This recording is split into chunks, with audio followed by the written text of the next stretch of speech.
Right, hello again. This is Dread Mechanic here, and this stream is the start of something slightly different. This is part one of my Warmaster Titan Mk build stream. If you are not familiar with Warhammer 40k or Warhammer 40,000, it's a gigantic bipedal war machine mech type thing. Like some of my other recent build streams, this design is kind of half done already because I started it months ago, long before I started streaming, any of that stuff. So a lot of the boring, painful stuff I've already done, like scaling and working out shapes and trying to do all the painful stuff like balancing. But anyone that's unfamiliar with it, it looks kind of like this. The top image, I think, is the Blood Angels version, and the bottom image is quite obviously the Ultramarines from the blue. They're slightly different depending on the faction, but I've been kind of chopping and changing little bits here and there. According to the Warhammer 40k lore, these things are only 40 meters tall, which isn't actually that impressive when it's stood next to one of my dreadnoughts, which is 20 meters tall. And in all the Warhammer 40k lore book artwork and stuff like that, the dreadnoughts seem to be the same size as the foot of these things, and obviously owing to the scale of the different blocks that we have in Space Engineers, I just thought, sag it, I'm going to build it in large grid and I'm going to make it about 10 times larger than it should be, things like that. But for this one, I decided to just make it bloody massive. And bloody massive is what it is. So much so that it actually affects the sim speed of the game. Not too bad, but there's a little bit of lag. And it's not even finished yet, but yeah. This monstrous thing is my latest project. Or one of my latest projects. It can walk forwards, it can turn, it can balance fairly well. It also doesn't have a single script in it yet, and I don't intend to have any script in it other than the ones for the cockpit and the control seats. And to get into it, I have been psychotic enough that while I've been designing it, I figured out how to design actual walkways into the inside of this thing. And it will literally take about 4 minutes real time to get all the way up there, which oh sod it, I might as well do it on stream just for the sake of it. So yeah, there's a lot of ladders which I'm going to fly up instead of climbing up. That is just the first ladder in the foot section.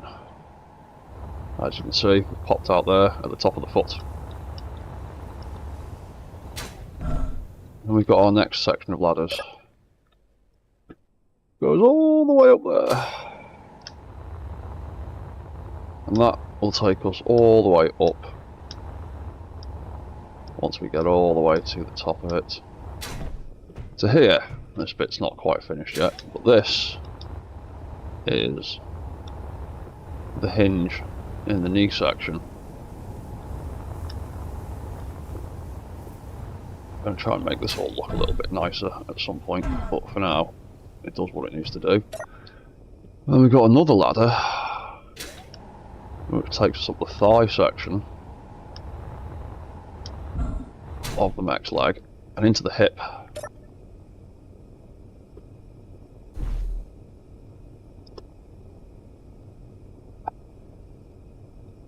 I don't seem to be able to figure that out. That angle, it just gets annoyed.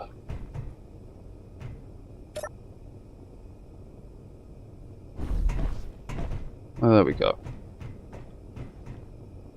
And yeah, here we are in the hip section. That then takes us... Where are we going? There we are. So that then has a little set of platforms that will move up and down as it's walking, which might make it a bit sketchy to get across there. But then that takes us to another ladder.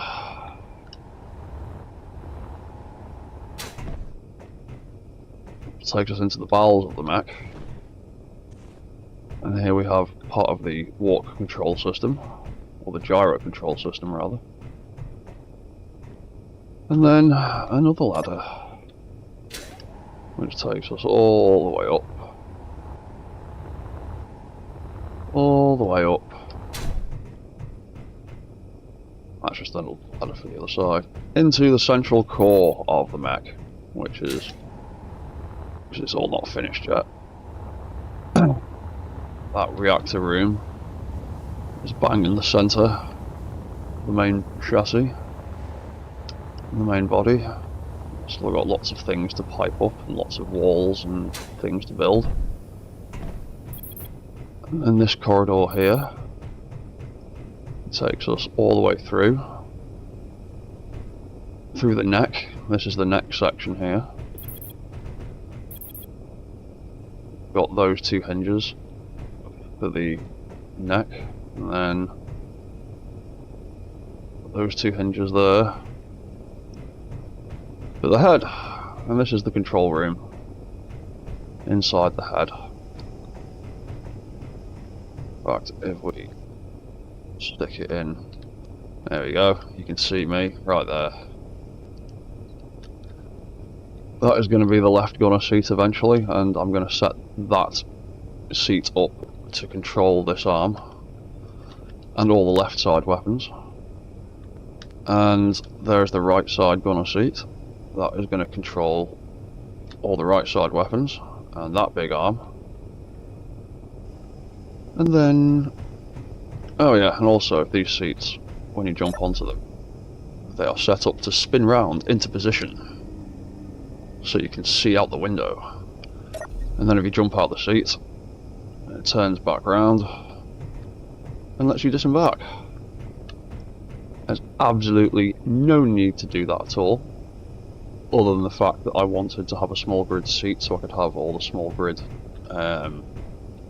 displays, because my plan is to pretty much line this whole shelf with holographic displays and maybe a few other cheeky things. But and then there is the main pilot seat, which is going to be a little more interesting looking than its current state.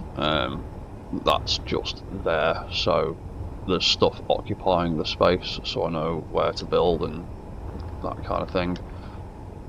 It is all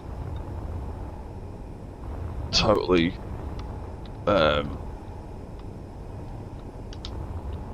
so it's all going to get redesigned at some point, but nevertheless, here's our main control seat. We jump into that. There's not an awful lot to look at right now because I've not set anything up. I've put a camera on the front of the head so that I can look around for now. But yeah, it has forward walk control.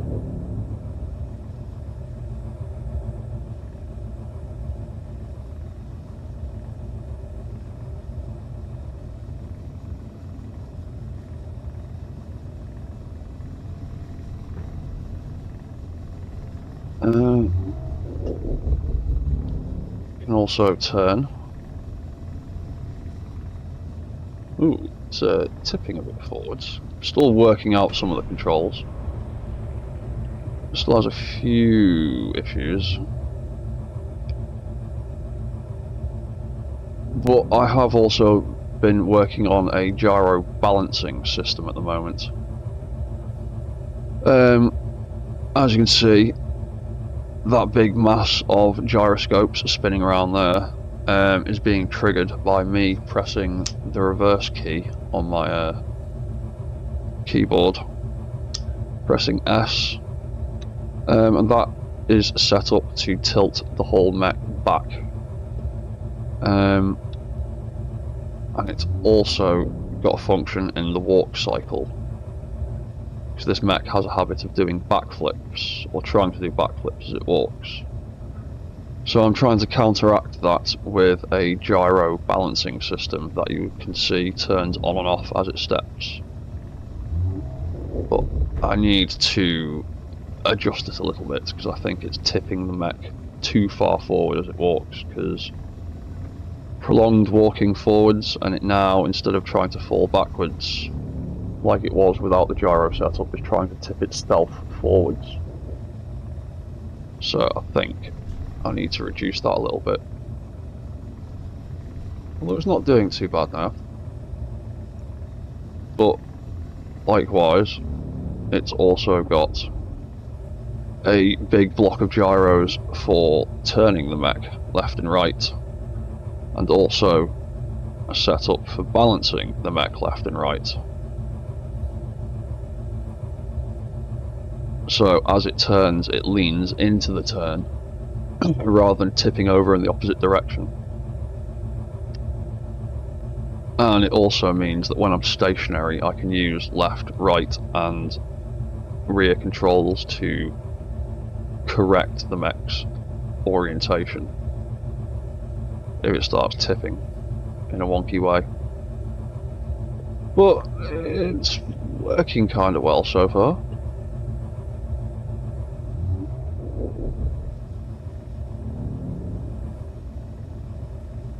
Yeah, it's not too bad. Like I said, it's all purely vanilla.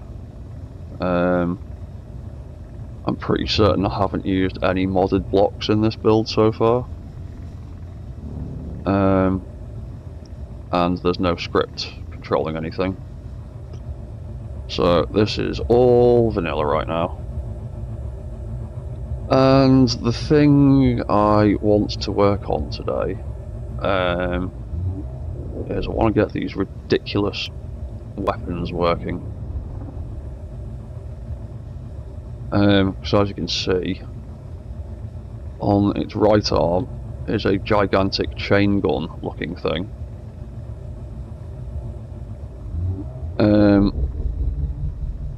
Which is in fact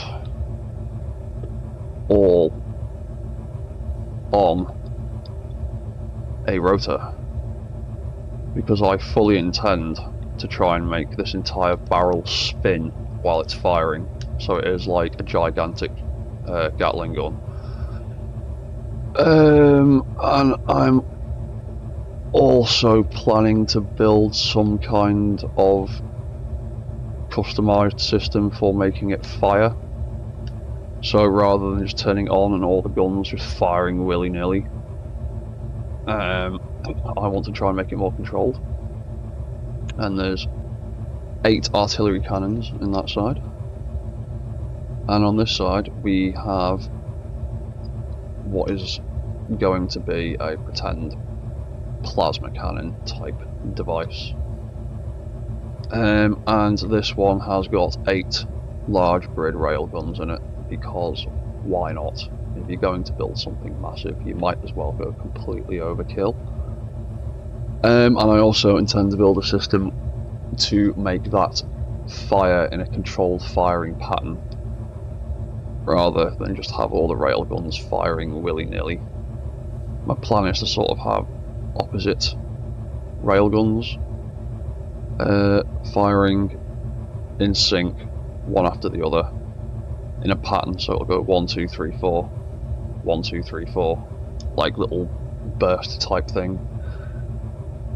And the plan for this one is to make this thing fire as each gun reaches the top of its turning circle.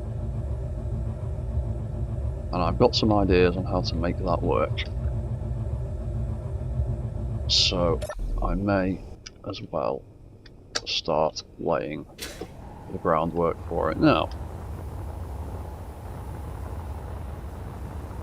Because the plan I've kind of had, what angle was that on? Oh, it's rolled off a little bit, but that's to be expected. Bum bum bum. That's going the wrong way. Roll it back to 0. There we go. That'll make it easier to build things. So yeah, I have seen some people's ideas for custom Gatling guns that involve sensors being triggered by subgrids as things spin, and I quite like that idea. The first thing I need to do before I do any of this, though, is figure out where the hell my conveyor connections are all going. Because I need to plug this gun in to the ammo ports into the conveyor system. Because I've built the arm, but I've not built any ammo stuff yet. Right, so that's going there, that's going there, that's connecting down, down, down, down. To all the stuff down there, into the legs. Right, okay, in that case I need to figure out how this conveyor port is going to connect up to something. Bum bum bum. Oh yeah, I was going to build a room in here.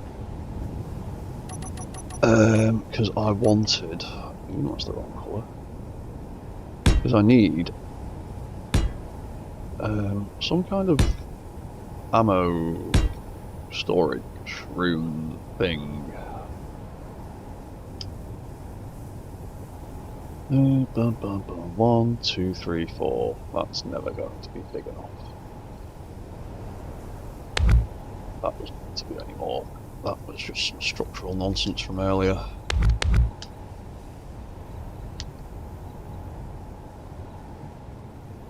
There's loads of blocks in here that can actually be deleted to save weight. Because everything is more or less joined up now.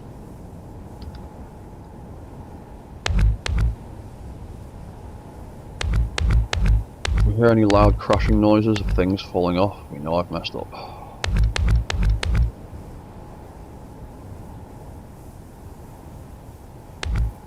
So put a lot of this back as well. That'll get there.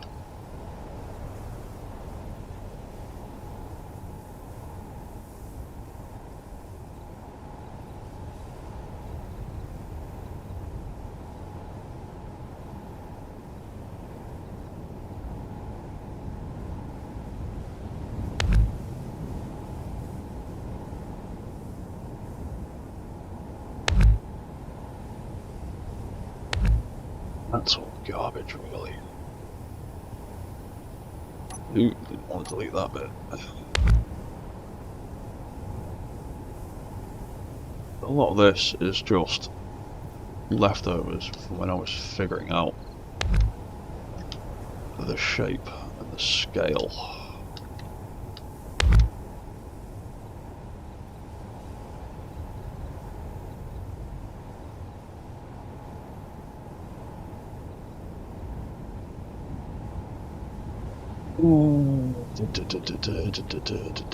That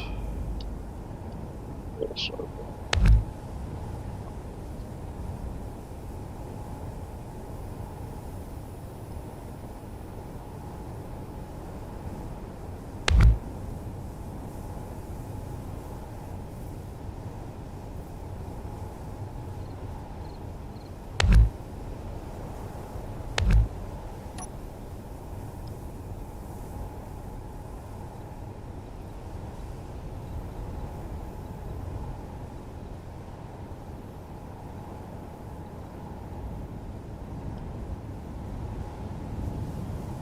Yeah, that can stay, because that leads to the outside.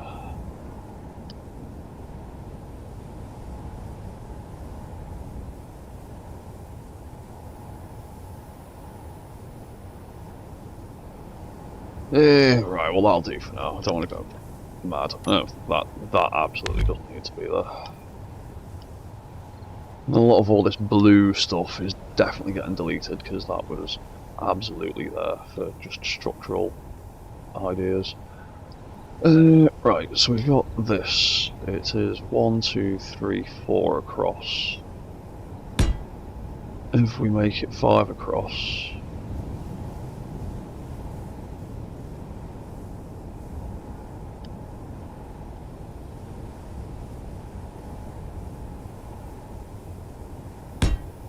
then that can be the back wall, because that is one of the weapon systems, so we can't have anything in the way of that.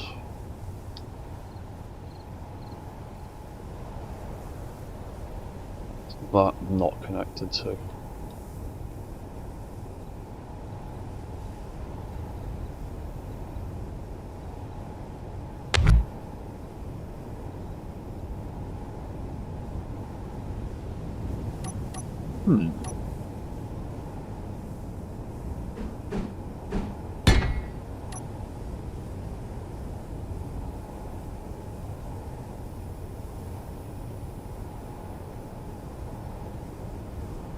Oh, is this because it's not connected to anything on the other end?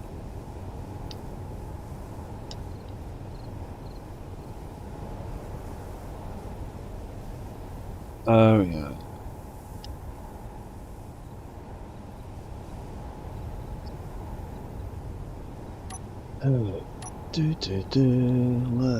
Let's just quickly connect that up.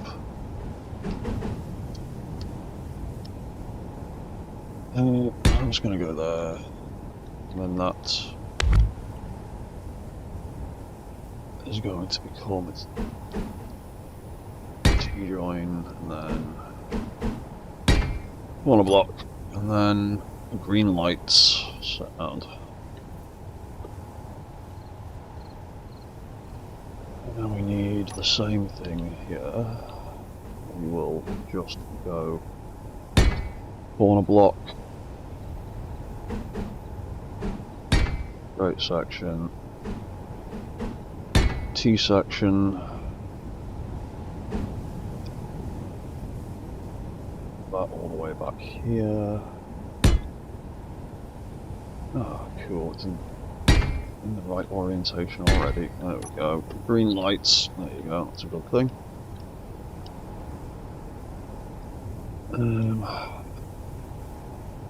Meh.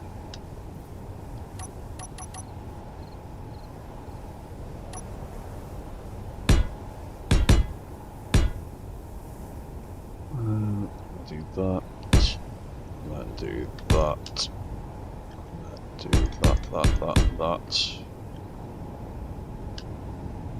Then either side of there, you've now got a small room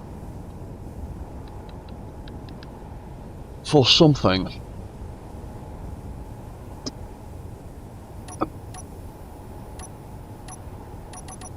Because when it comes to large grid ammo, you've either got tiny or way too feckin' much.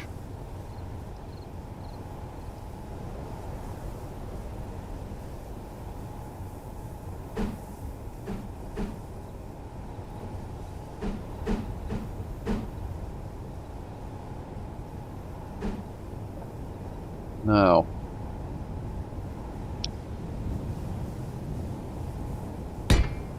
I put one of them there, one of them there. That looks a bit daft from down here, doesn't it? Because you're just walking into a room you can barely move around. That has a billion trillion cubic litres of storage.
So I'm assuming that it's those two guns, those four guns. Anyway.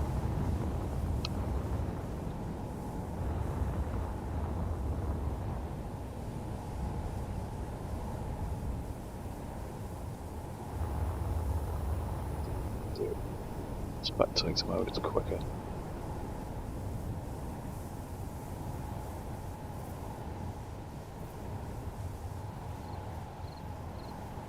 Four.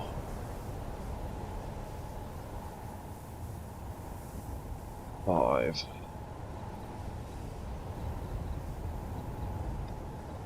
Six.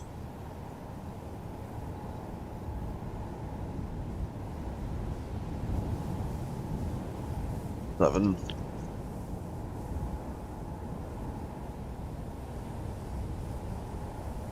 Eight. Right. Find out what wasn't, why it's not connected up.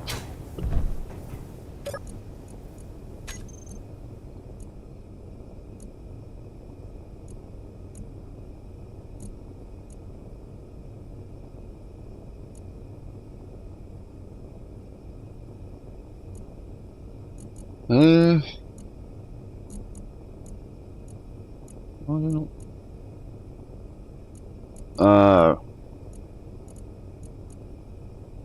Oh, right. Okay.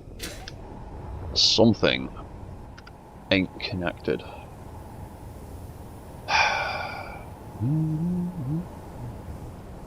Oh. That's all saying yellow. Oh. No. Green. That's all saying green. We travel through the gun and... oh. That'll be why. I never finished setting that up, did I? That's the... yeah, that's the way out for it, and I never actually connected anything up. That explains a lot.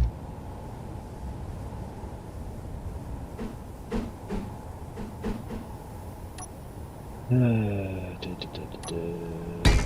it like that.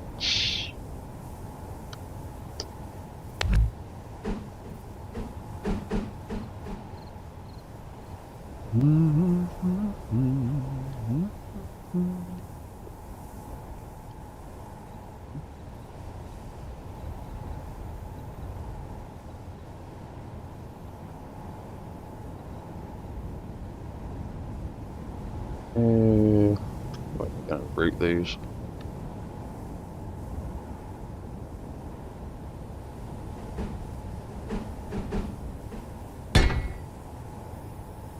Let's just do it like that.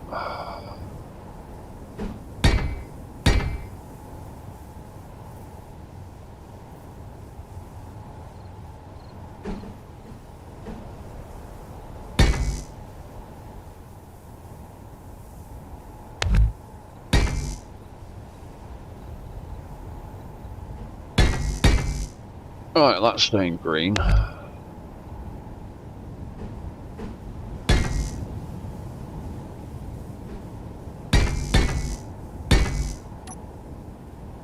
That's saying green. That's all saying green. That's all saying green. That's all saying green. What about inside the barrels? That's all saying green. So by now, you should have... ammo! Sweet. Right, they are all armed and loaded. Do need to figure out what I'm going to do with the front of that hinge though, to protect it a little bit.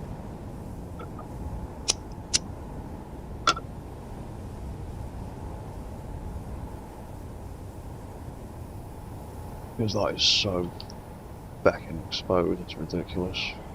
But that's my first attempt at trying to build a gigantic large grid hinge.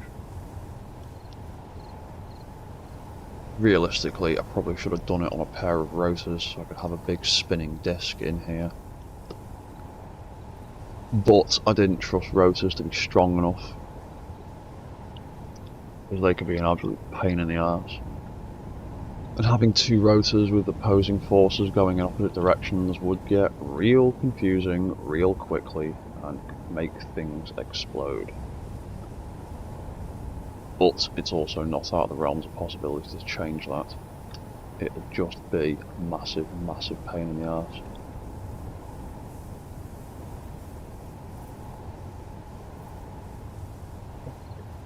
You can only go... we'll figure it out later. For now, I want to get this gun shooting. So, my idea is pretty daft. And I don't know if it's even going to work. I'm going to attempt it, just to see what happens.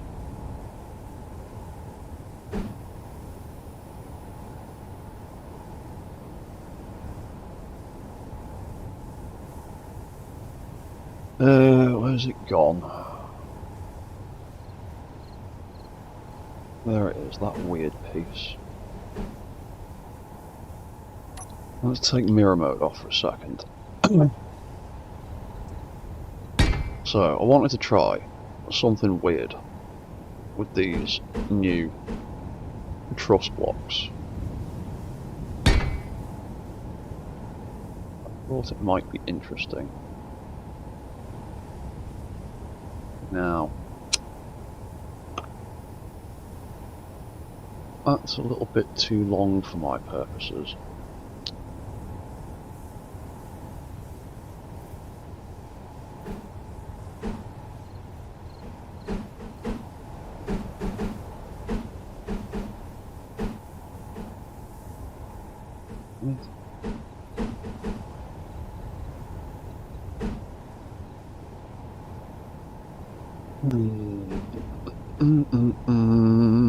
What other things have we got in here? That's too big.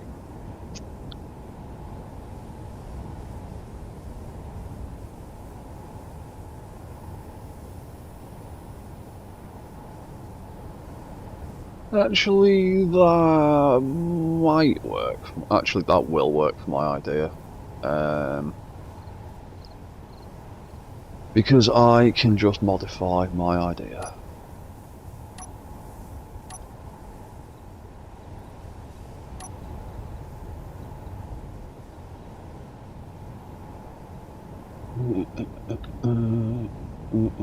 No, because I can't put the thing where I want to put the thing. Change that to that.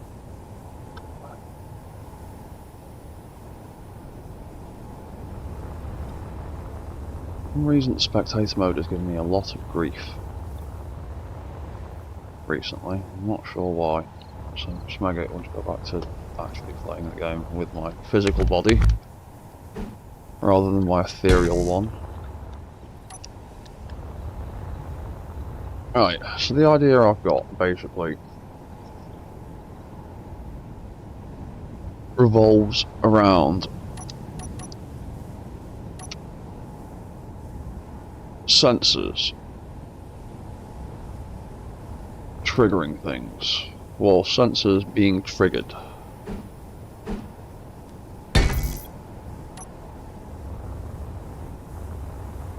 by subgrids.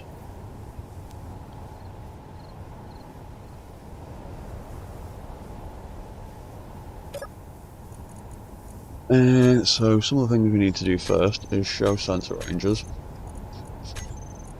Show this thing's sensor range and bring everything down to 0. Because I only want the top of it doing anything.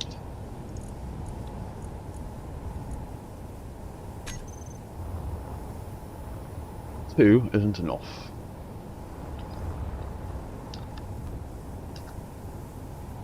It's also not far out enough, which is real frustrating.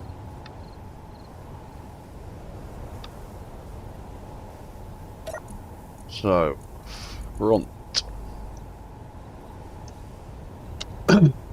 Front. Half a metre, about enough. Yeah, half a metre is just enough. Now we make the top 4 metres. Yeah. Bring that in a little bit.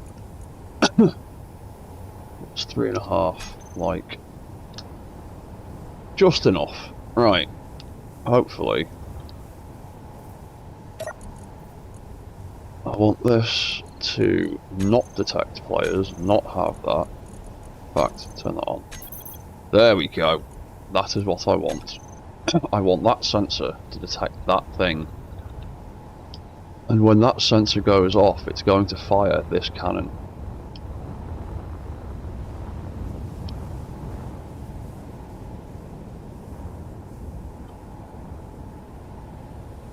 And so my idea is, if we roll this back a bit,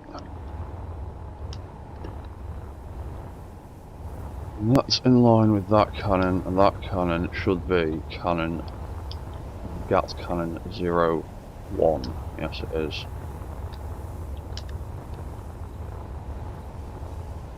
My idea is, I want this to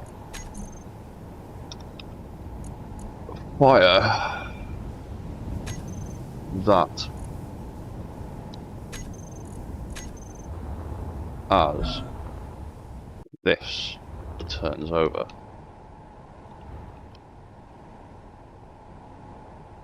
Yeah, you can kind of see it from there. Bingo! Just like that. Obviously, I'm not sure what the reload time is on those things.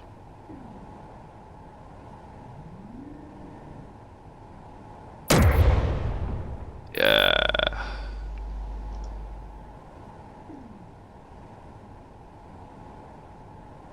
Cool. So that's the first step of how I want that to work. What is the reload time on artillery cannons? It says somewhere, usually. Oh, wrong thing. Rate of fire, reload 12 seconds after every shot. Really? Oh, that's a really long time.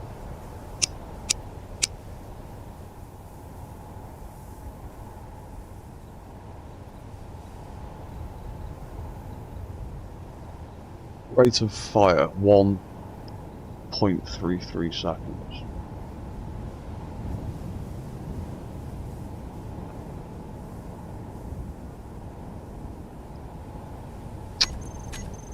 Meh, we will figure it out. So, that triggers that. And then I get to here, and this bit's a problem. Because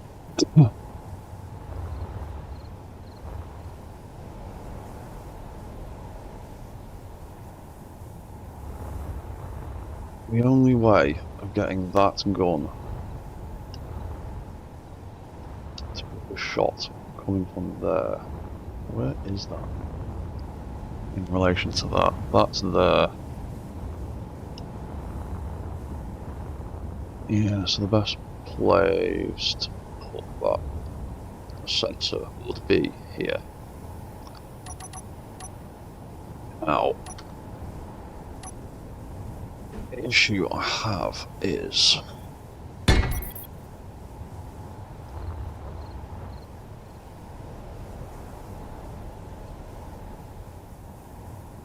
GAT sensor 01. Copy settings, copy all, and then when I paste that onto here, you will see what I mean about the problem.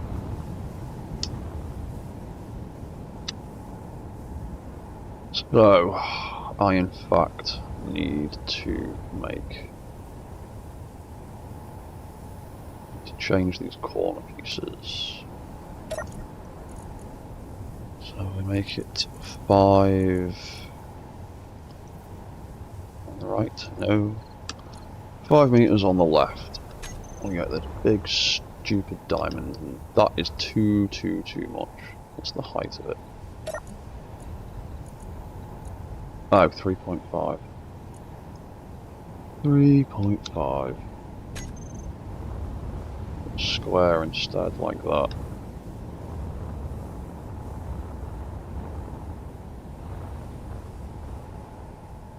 When it spins round.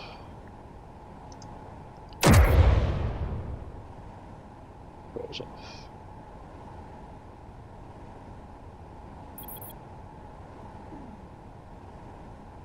Oh yeah, I've not set the hinge, the sensor up, but what's that like?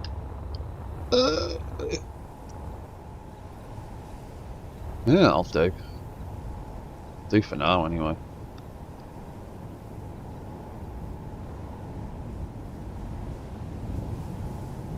Maybe if we bring that side in a little bit. Make it. Oh, we make it 3 and 3. What does 3 and 3 look like? Just enough to set it off, right at the tip. Yeah, that'll do. 3 and 3 for the corner pieces then. Right. Oh yeah, you need to get named Sensor 02. Oh, 12. Sensor 02. Copy settings, copy all just in case. That one, that's that one, and then we need another one here.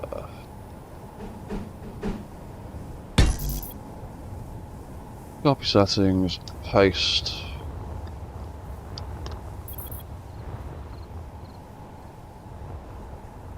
And we just set them all up to do things too. Gat 02 shoot once.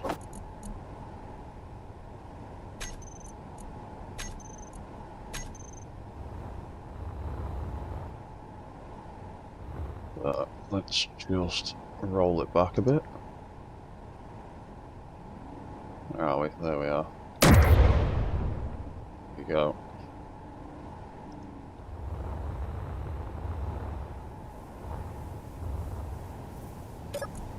That gets to be Gat 03. Shoot once.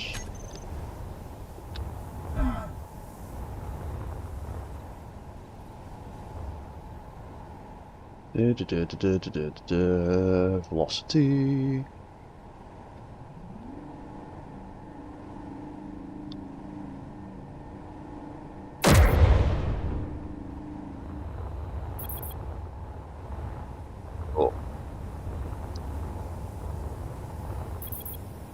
Oh, cool. All my sensors are in place now. Just had mirror mode on. Sweet. Alright. Copy settings. Copy all. Dum-de-dum-de-dum-de-dum-de-dum. Are you pointing remotely the right direction?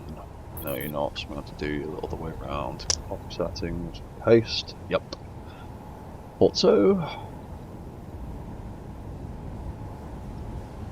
No, you're 4 now. So you need to be right 3.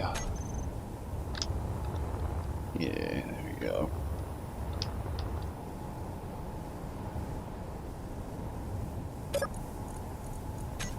You need to be got 04. Shoot once.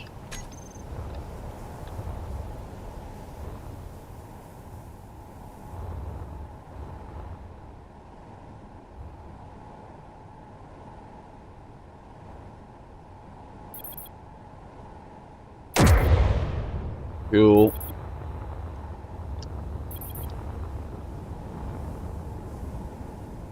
Copy settings, copy all. Wrap it up. 1, 2.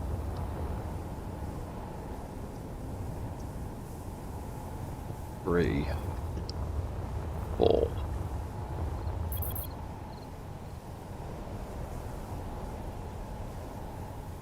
5, and then you can fire GAT 0, 5. Let's just spin you to make sure you're working. Cool. Yeah, sweet. This is going to work nicely, I think. It's just going to be a bit of a pain setting up the timers and stuff. Copy settings, copy all. Way around, there's that one that should be the right way. Oh, smeg it, doesn't matter. Can change it easy enough. Paste number 6, and then we need to change that to a 3. Ooh. And that to a 0.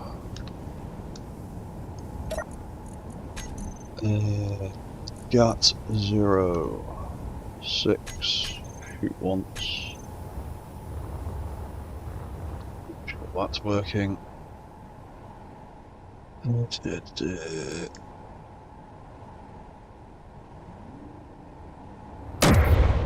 Yep, that works.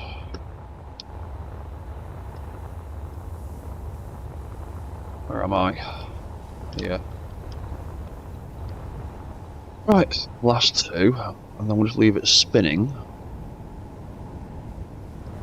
and see what this reload rate is like compared to how fast I can make the barrel spin. I just pressed the wrong button like a dumbass.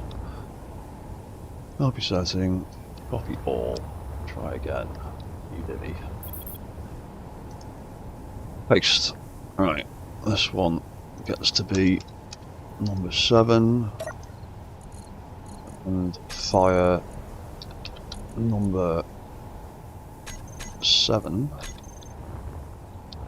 There's the top, there's the top.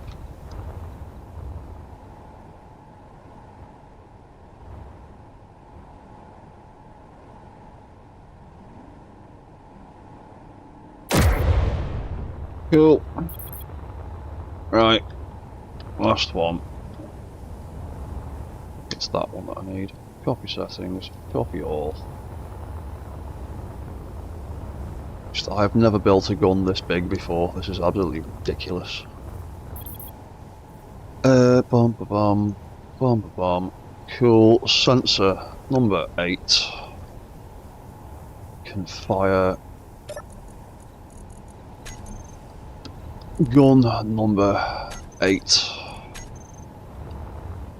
Now, if I just leave that spinning at 3 RPM,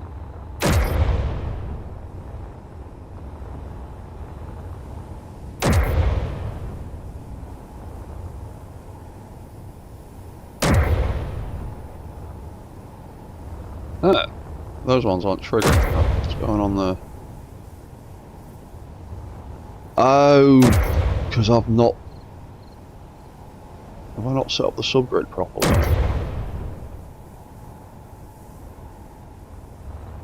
Oh, I've not set up the sensors properly, have I? Right. You. Stop. Mess something up there. Subgrids.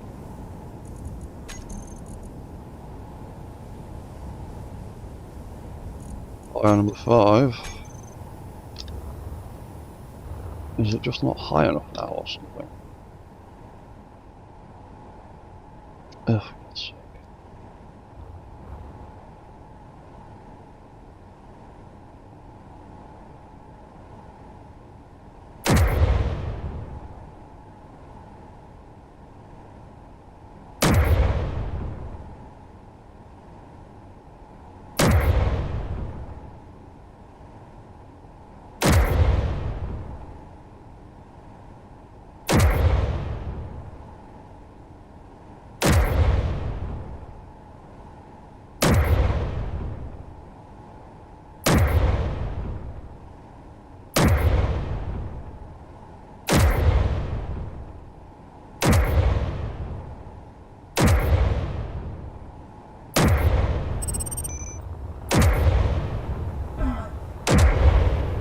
There we go.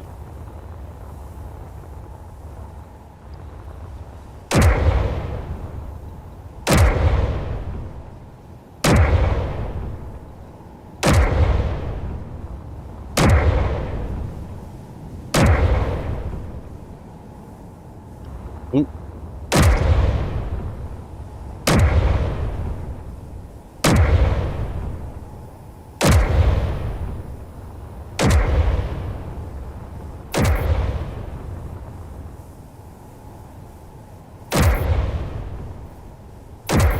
Maybe it needs to spin slightly slower.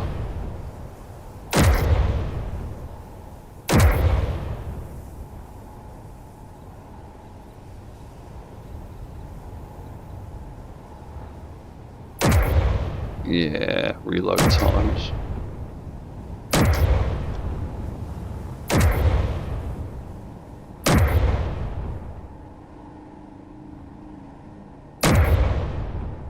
Maggot, what happens if we make it spin stupidly fast?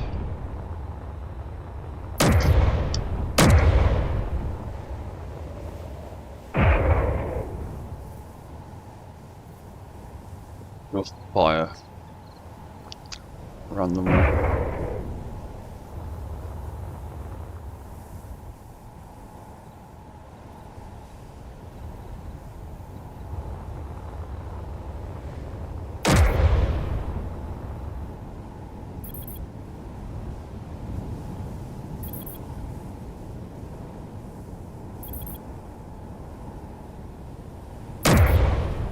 Only one of them's triggering. Maybe they're not long enough.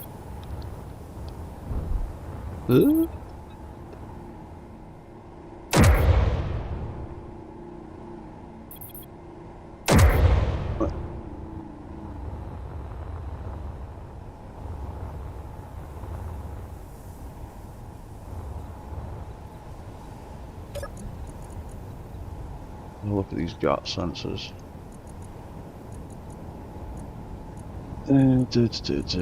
What if we make all of them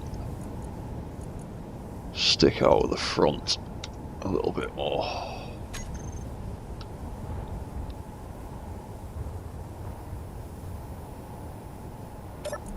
They are all set to detect subgrids, aren't they?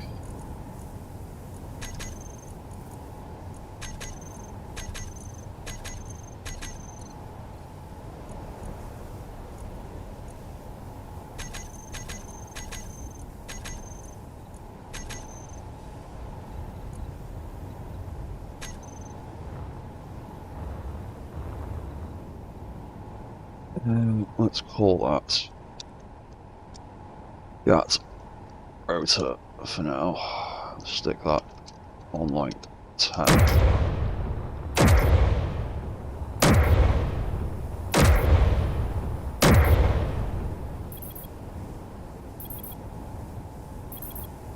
Not catching something.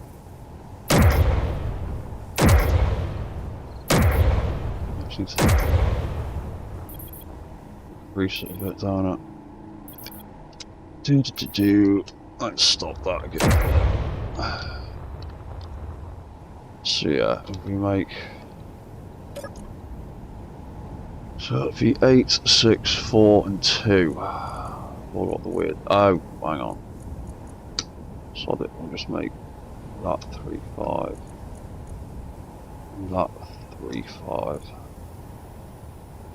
Where is it? That one 3, 5. That one 3, 5. That one was 3, 5. That one was 3, 5. And then 3.5 and 3.5.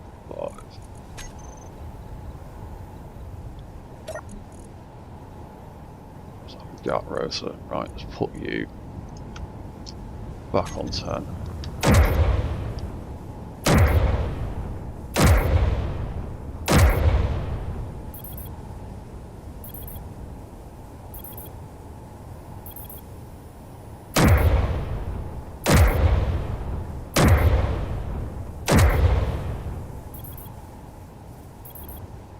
I think it's something to do with the velocity.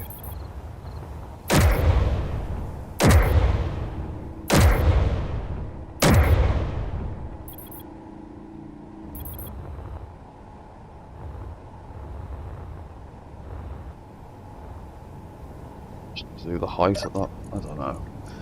So 1, 3, 5, and 7. Let's make all of those 4 meters high. And let's spin that rotor once again. There we go. Oh! It's missing some of them.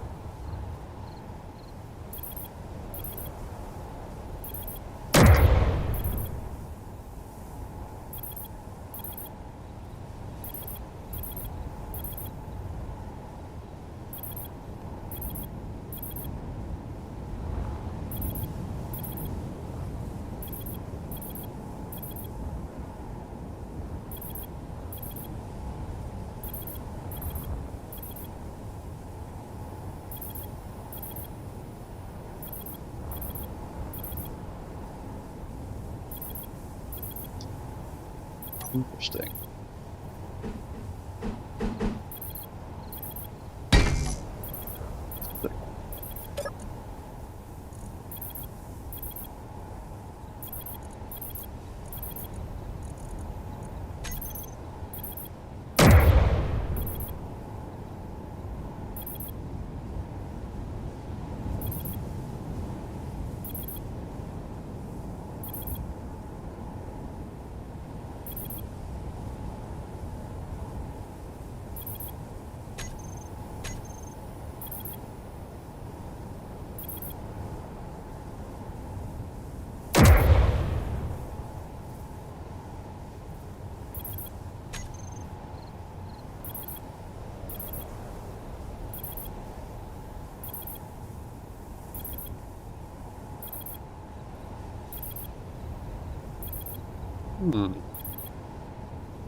Interesting. They all seem to be missing it every time.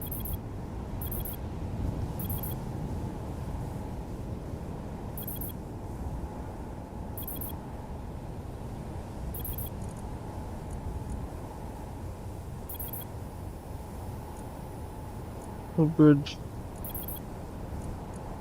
Subgrids. They're all set up to detect subgrids.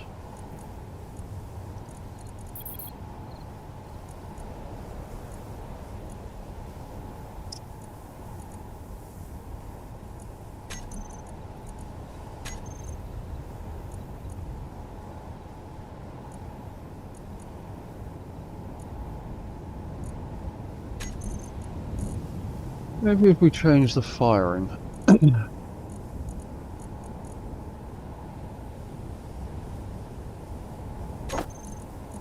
on. Turn off.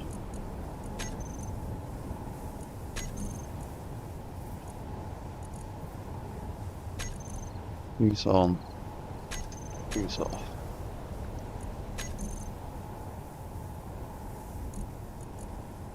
Got 3, shoot on, got 3, shoot off. Got 4, shoot on, got 4, shoot off. Got 5, shoot on. Damn it. Got 5, shoot off.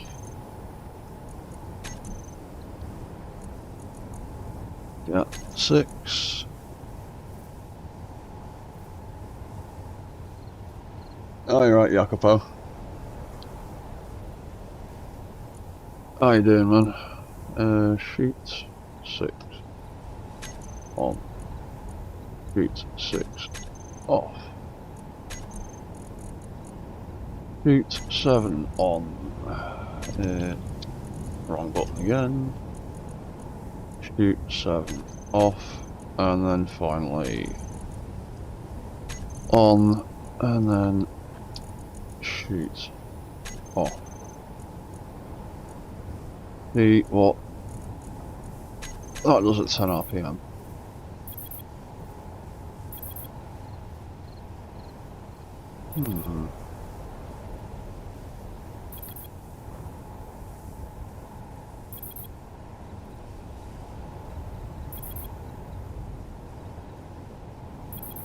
Well, maybe this sensor idea isn't as good as I thought it would be.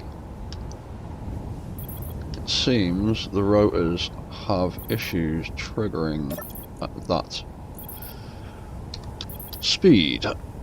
If I bring that down by half,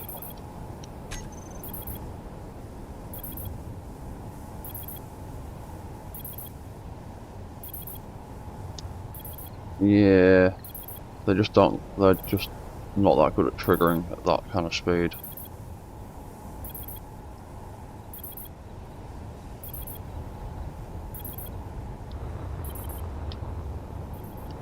You've chewed through all that ammo, haven't you? Yeah, you have.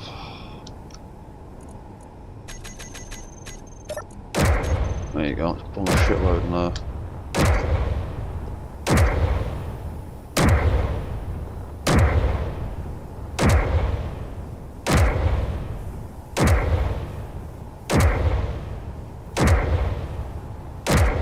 Oh, that's not too bad.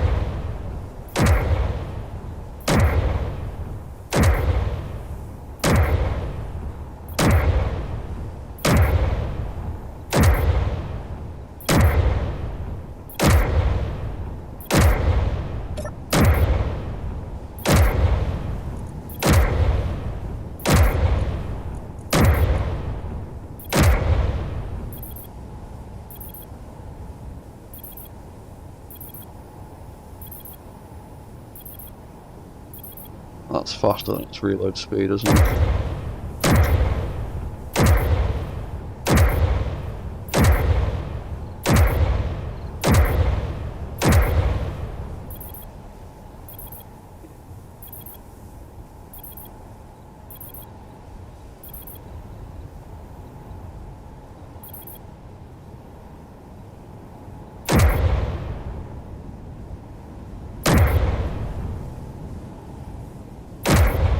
Now you're being funny about triggering.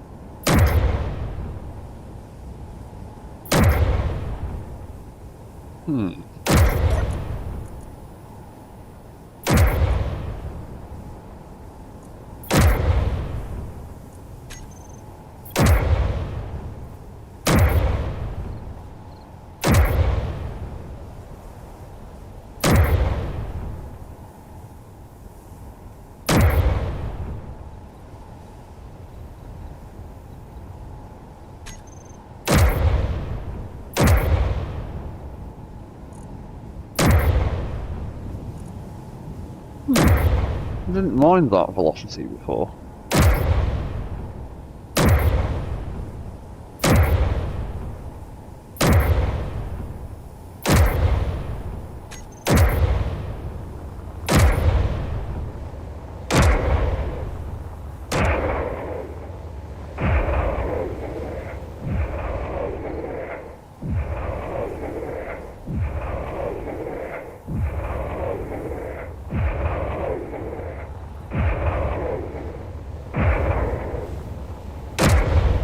About 4.5.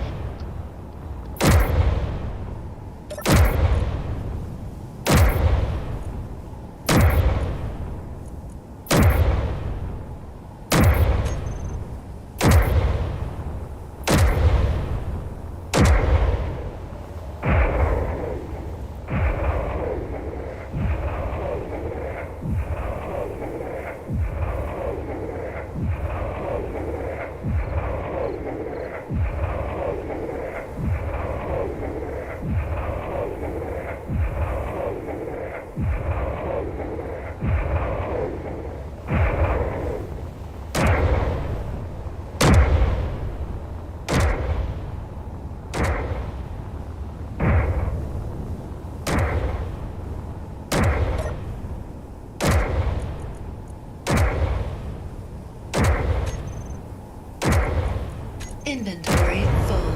God's sake. Inventory full.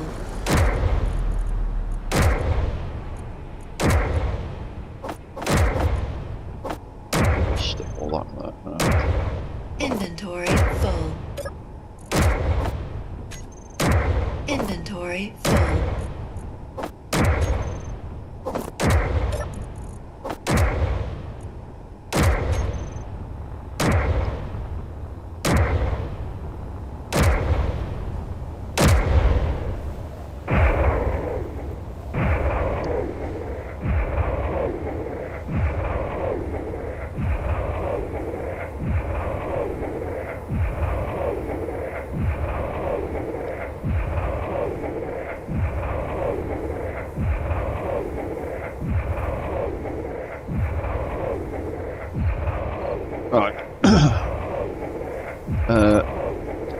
I need to have a quick break to grab a cup of tea, but I'll be back in a second with this dude just firing, so I'll be back in 2 minutes.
Right, we're back.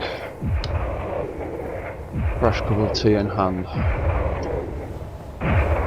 Right, so now that works well enough for now,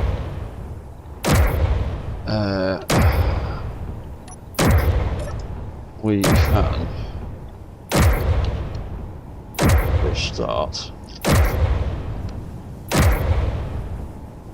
Got rotor, got sensors, turn them all off.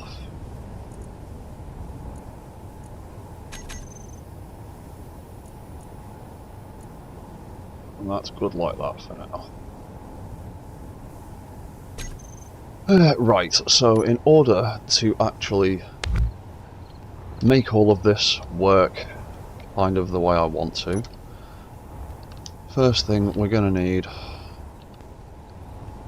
is, oh damn, obviously that's offset. Top mounted camera then. In fact, the top mounted camera looks better, so we need a camera with which to aim and see what we're doing, and we're going to call that GAT. Yeah, I'll just call it GAT camera for now. Change to something better later on. And then, in order to make this ridiculous contraption compatible with a... What the hell is that all the way over there? Oh, it's a patrol route signal.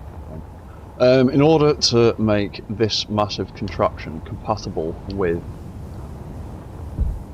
a custom turret controller, what we need to do is add a block that is compatible with the custom turret controller. That's the word. Oh, I've already got it set up here. Oh, no, I haven't. That's the other thing. Right, so what some people may or may not be aware of is that the tools, the block tools, are compatible with custom turret controllers. And they can be used with them. And what people might not also know is that the way the block tools work is also compatible with one of the functions in the event controller.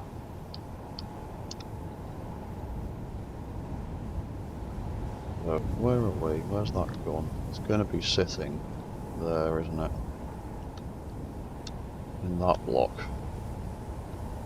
In line with that. Yeah, so what you can do effectively is you can use a block tool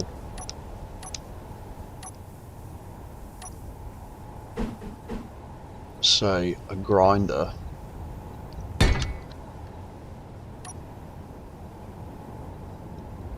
we'll call that GAT control. You can use a grinder or a drill or a welder. You can hook it up to an event controller and you can get the event controller to trigger your ridiculous custom weapon when the block tool is activated.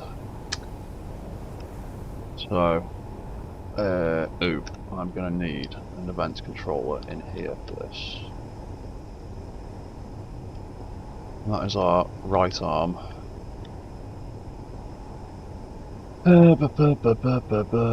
We need red block first of all. Also need some light so I can see what I'm doing. Oh, thank you for that. I forgot about that. Cheers, 1177 dude. I'm always doing that. Thank you very much. I'd have sat there for probably half an hour without realising that. I've done it before. So, I'm an idiot, but thank you for pointing that out. Bum bum bum bum bum bum bum. Yeah, so we need an event controller. We will call this controller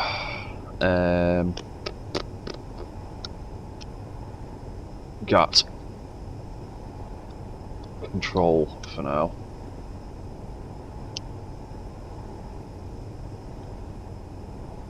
Yeah, it probably wasn't long that time, but I've gone like half an hour with things sitting on the screen that shouldn't be there before, and then realised and looked up and gone, oh, for God's sake. But yeah, it's always nice to have someone point that out and not make me look like a complete idiot. So cheers for that, genuinely, thank you. So, right, now that we've got that block set up, we can do some jiggery pokery. That's the wrong button.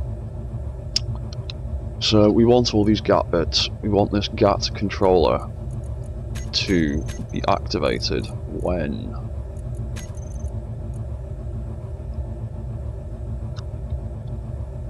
the GAT control block is switched on and off. It is currently off.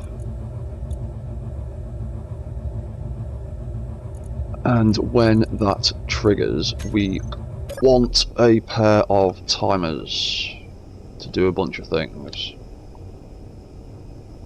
So we will add 3 more timers. Because anyone who's ever watched my streams knows I have an obsession with timer blocks and event blocks, and I cannot get enough of them. So GAT fire on for now.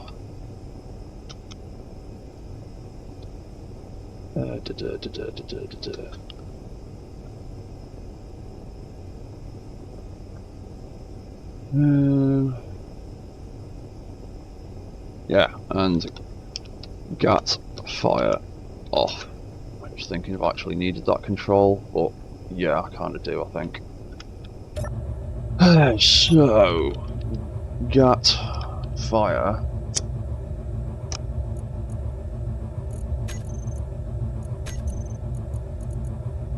is going to, when it activates, it is going to turn on all of these sensors.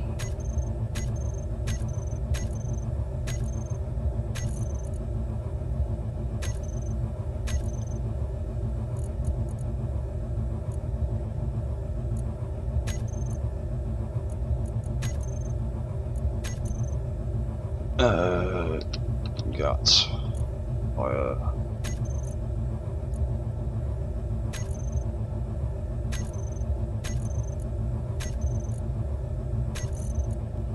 And when it turns off, it's going to turn all of them off.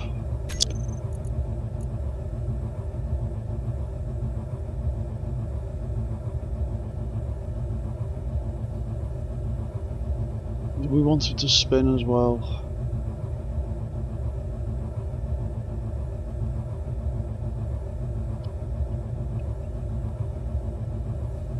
When we pull the trigger. Yeah, go on, for now we will. We'll see what that's like. So we'll have that rotor turn on, and we'll have that rotor turn off. So now that is set up,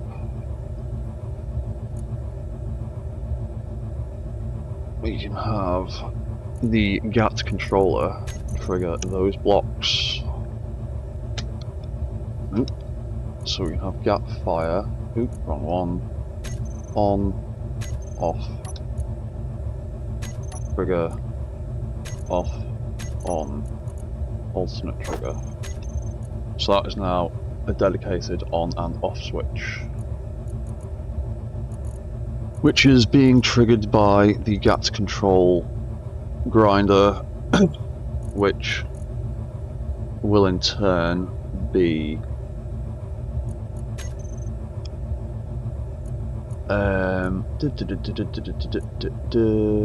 where is it? Which will be the weapon on the end of... Have I not set this arm up?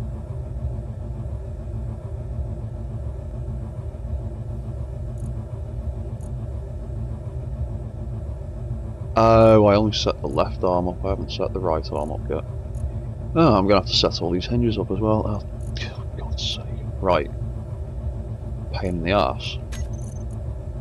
I thought I did this yesterday. Obviously not. Rotor, where is it? Really wish there was a search function on this goddamn drop down menu.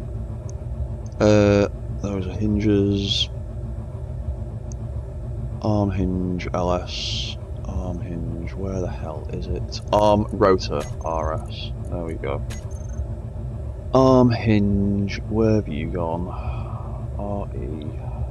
RE, RS, control, camera, GAT camera, Let's make that slow, because 9 RPM is a little bit fast for an arm that size. And then this needs, where is it? GAT control. We'll attach that. Dum dum dum. Control that. Right is the wrong way around.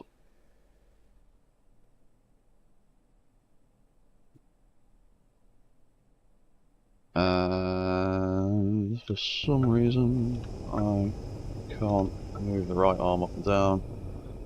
What's going on there?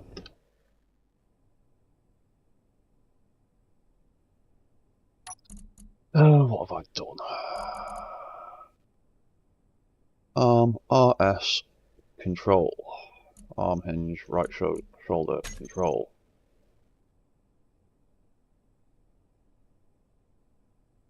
Oh, I'm just controlling the wrong bit. Right. So, right.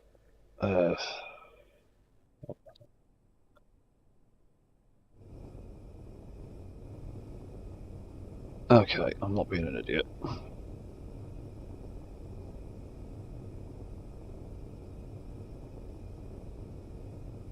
Alright, so all those controls are backwards. -3, -3. Yeah, okay, right, fine.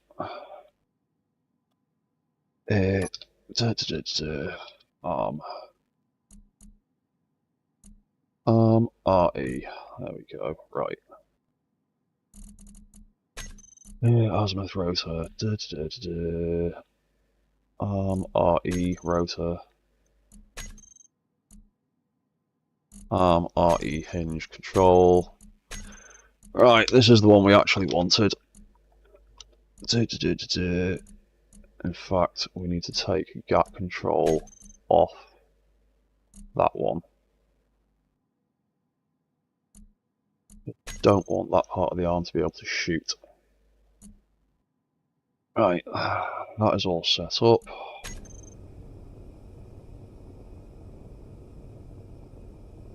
And all the controls are backwards. -3. -3. Left and right are left and right. Up and down is up and down. And if I click the trigger now,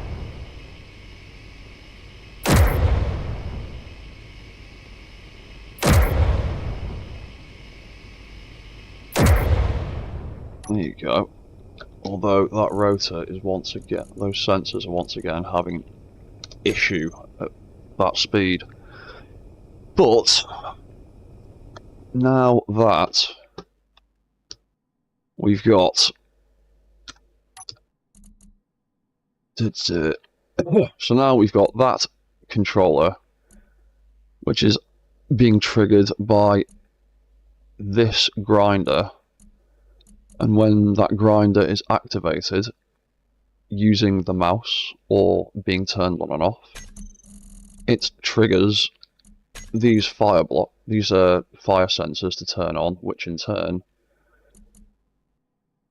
fire their respective guns. So if I hold the left mouse button, it does that.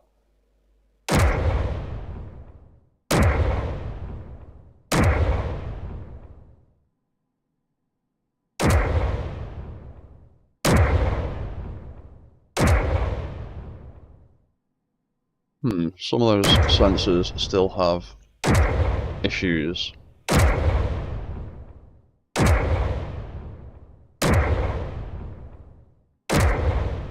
But that is a vanilla way of making a custom weapon fire.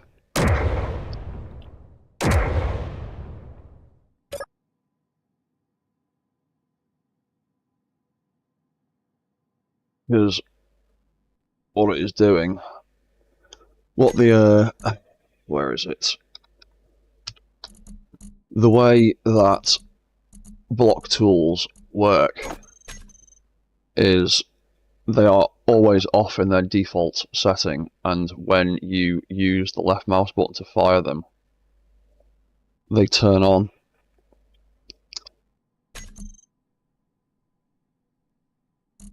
And they turn off again when you let go of the mouse button. or the fire button if you're on console. So if we stick control on there, because this turret block is using that as a weapon, when I click the left mouse button, you can see on the bottom of the toolbar that drill is turning on and off as I click the mouse. So keyboard controller input can control block tools, which in turn can trigger event blocks, which can fire custom weapons like this. And that is how you get that to work with the custom turret controllers. Because now, if I go into spectator mode again,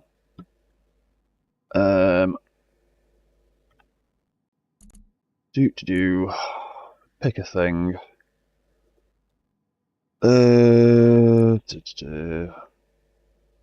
Smeg it, that'll do. Going too quickly. If I dump that there,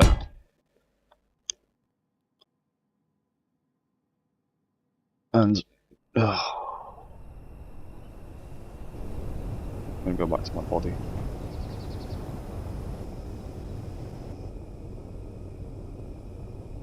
There we go. Oh, what the hell am I doing?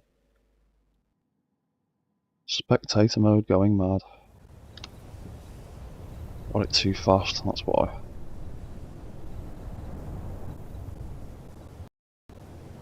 Right, well, he's been dumped over here on a weird angle. It's not what I intended to happen.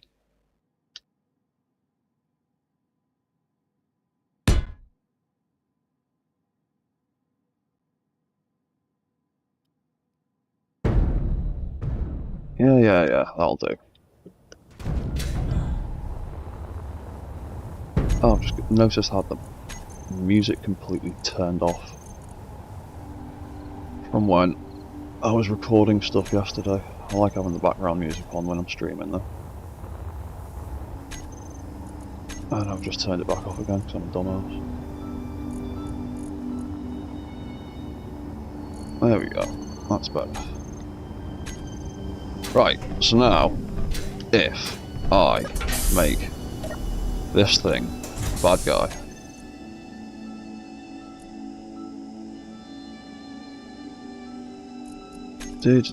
give it to Space Pirates, so it is now an enemy target.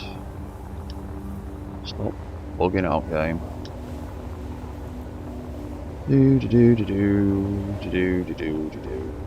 Jump in here. Right. If I now make that thing an enemy sitting out there, and I turn on the AI on this arm, turn that off. Yeah, it's all set up properly.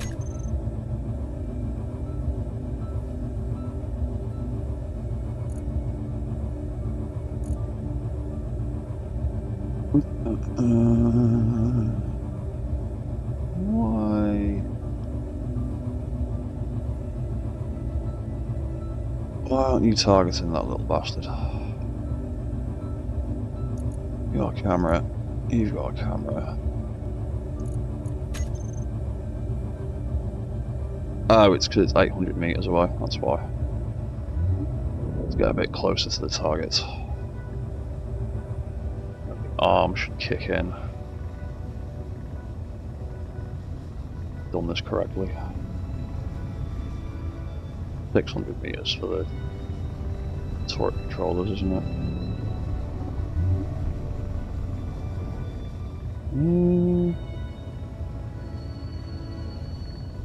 Oh, getting a reading.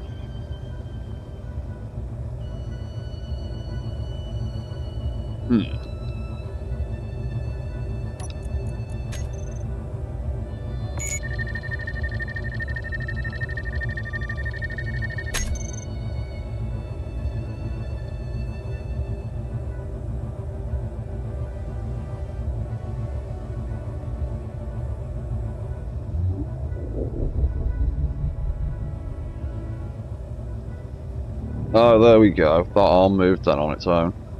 Oh, can it not aim low enough or something?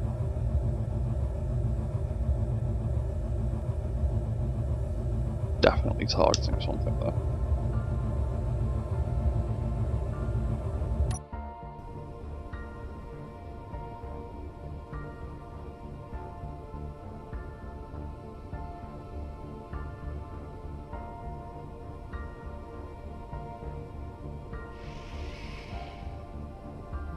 Aiming.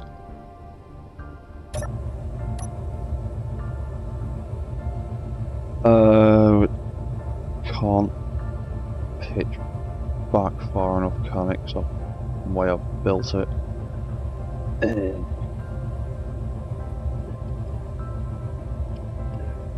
Dumbass.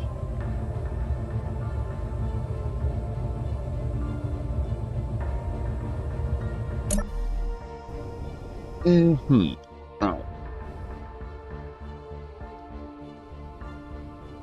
quick redesign.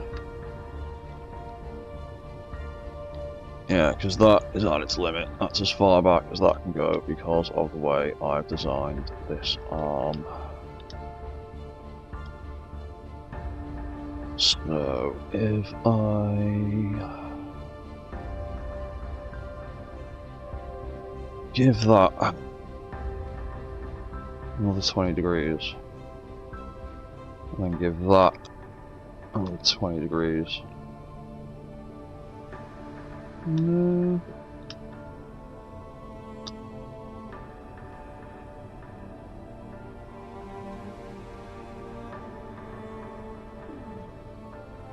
Ooh, the arm kicked in there.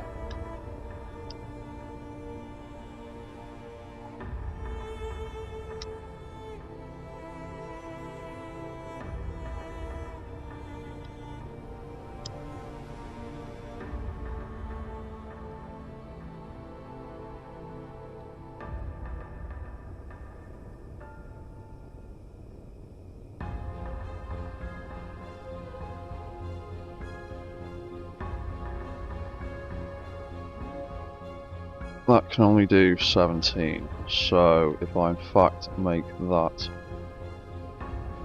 minus 15,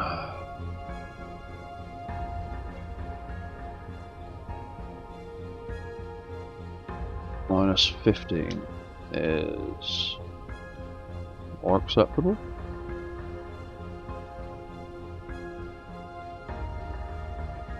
Less clangy. Yeah, okay. But, begs the question, what's that AI arm doing?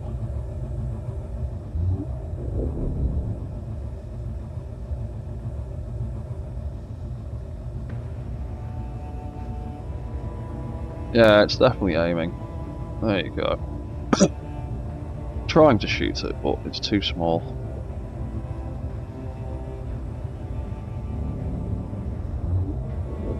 And it's too low to the ground. So...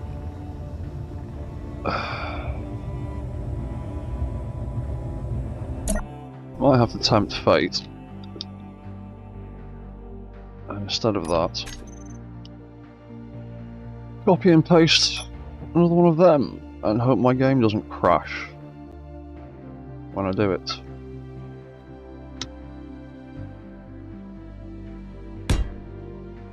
I mean, probably a good idea to give it a worthy opponent. Right, that seems alright.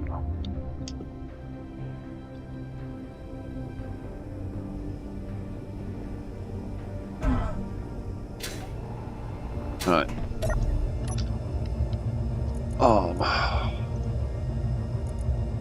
Let's turn that off so this thing doesn't start shooting back at me when I make it a bad guy. And we'll take all of that and give it to the Space Pirates. There you go, you can see the arm trying to do something.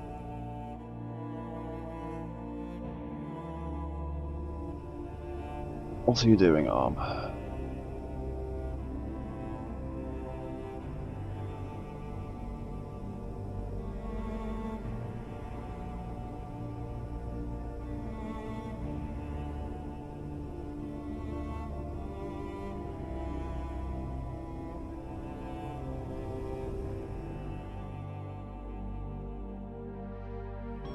It's definitely trying to move and aim. It's just struggling a little bit. Where have I gone? There. Oh, Jesus.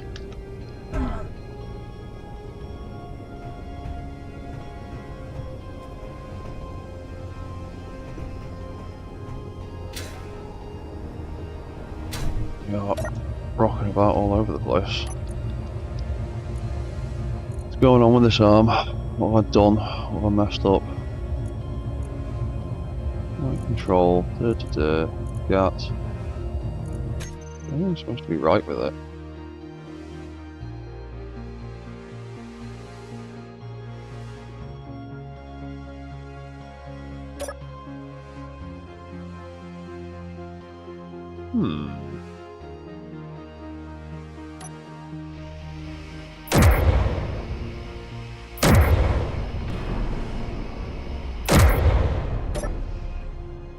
I can do it.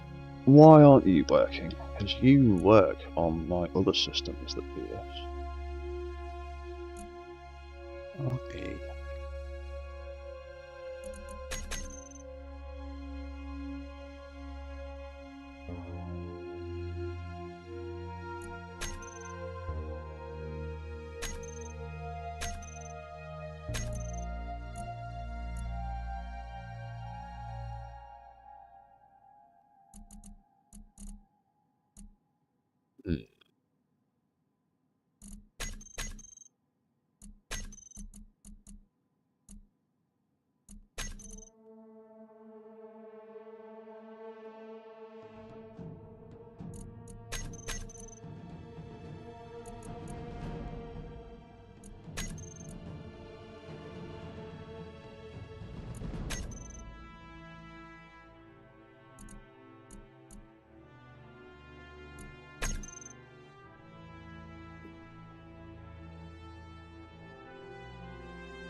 AI doesn't seem to be able to control all the hinges.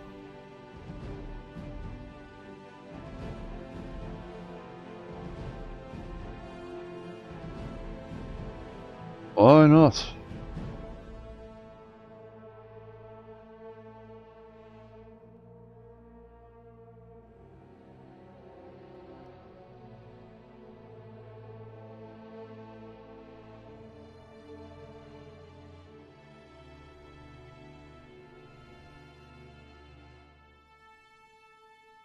Hmm.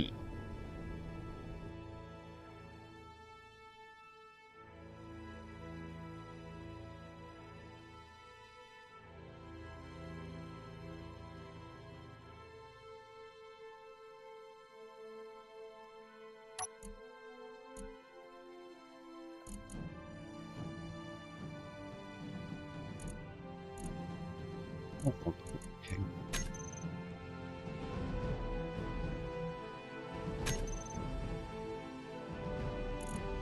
Why are you being funny? RE rotor.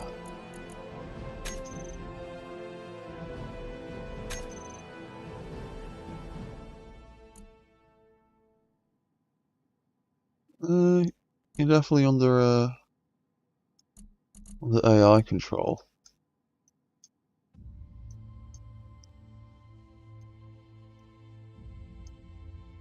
You're going back to 0.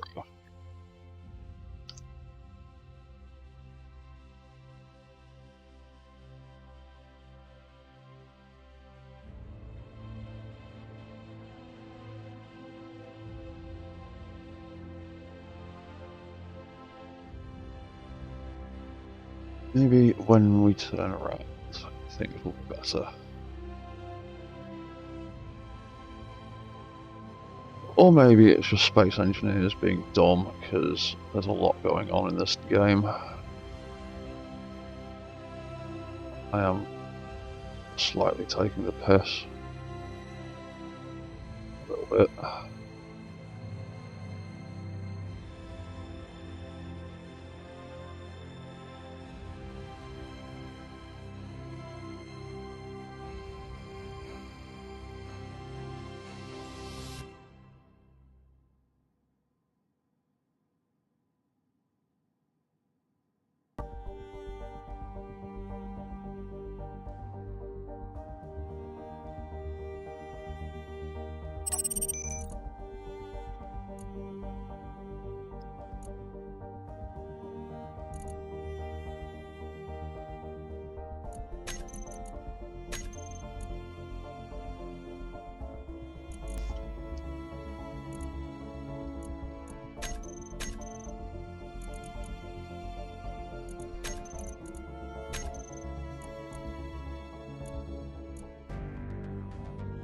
Okay, what if I give control to that?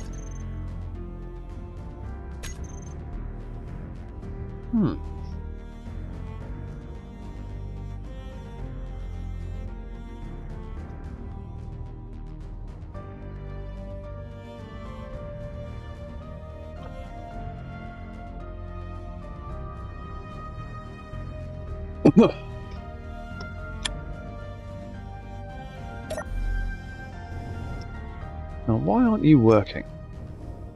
Why can't the AI fire? Because this system works on my small grid creations. It works like this. Why are you giving me grief?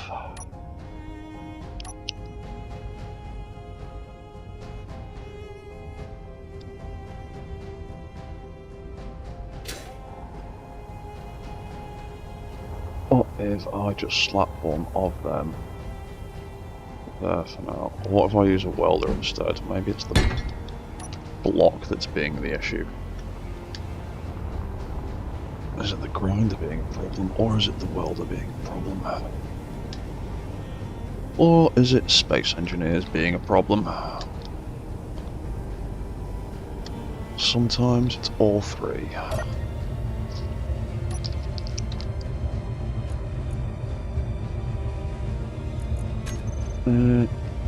Got control. We will add that welder to that.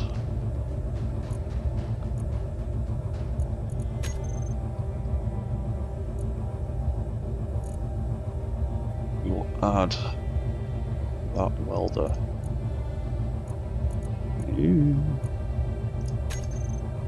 To that.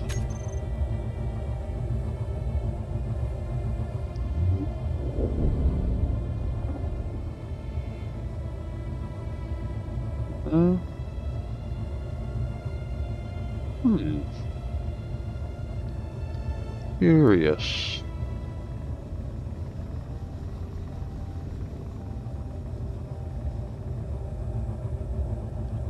So I turn it on.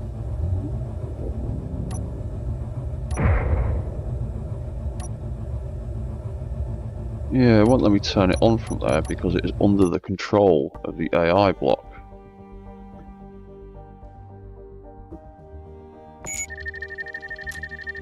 And if I press the mouse, it kicks in. Starts doing stuff. I let go of the mouse.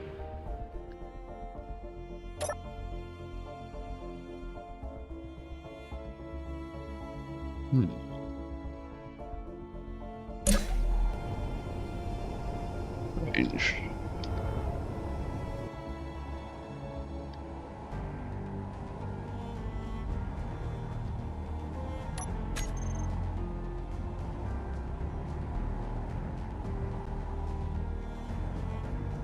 Yeah, of course, of course.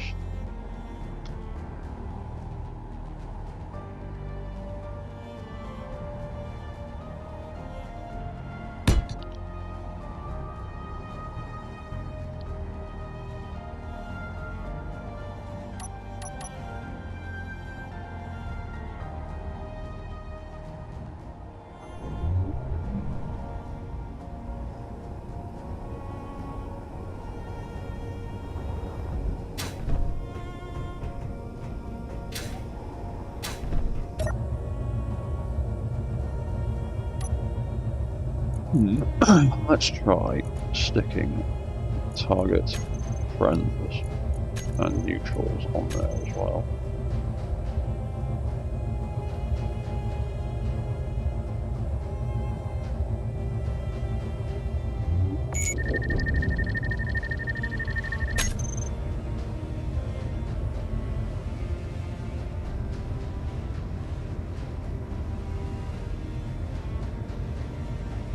Oh, you're right, Nick.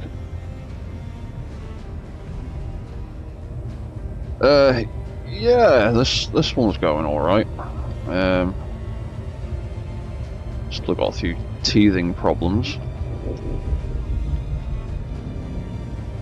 We'll need to figure out how to do the reverse walking cycle. I'm currently trying to get the AI to play properly with a gun. Because I've made this great big, ridiculous Gatling artillery cannon thing. Where the hell have I gone?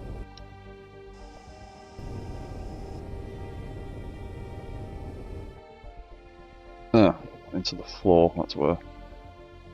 Yeah, I've made this... you know what, I'm just going to delete that because it's not working. Yeah, I've made this ridiculous artillery cannon thing.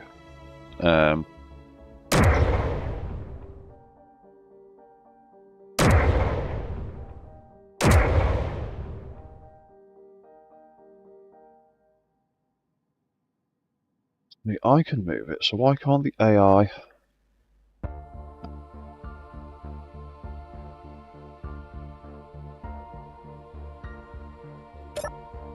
Yeah, it will be perfect for slaughtering loads and loads of Xenos when I can get the damn thing to work with the AI controls properly.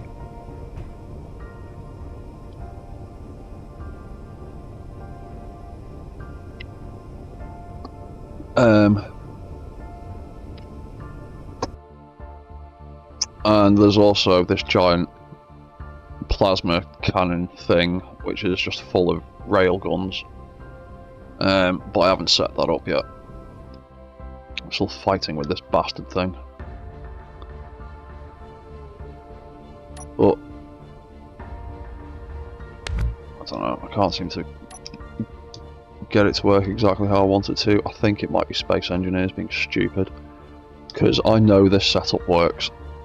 Because it's how the flamethrower on this dreadnought works. It's literally the exact same way. It's got a tiny little welder in there that the gun aims with and detects things with. And for some reason, that same setup is being stupid on here and won't work properly. So I'm going to ignore that problem for now. And move on to the rest of it, but I also might need to redesign these arms a bit. But that is a problem for later. But yeah, yeah, this thing is absolutely ridiculous when my game isn't lagging out. Because if I drop myself in down here at the feet, there is a way in through the feet and a ridiculous set of ladders that takes you all the way up the inside of the legs. And there's a little intersection at each joint. So that's where the foot is. And then you go all the way up here. Oop. Into the knee section. And all the way up here.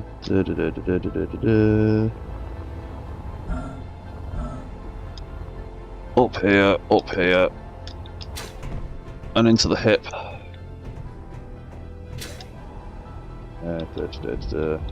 Fly out through this gap. That's the hip intersection.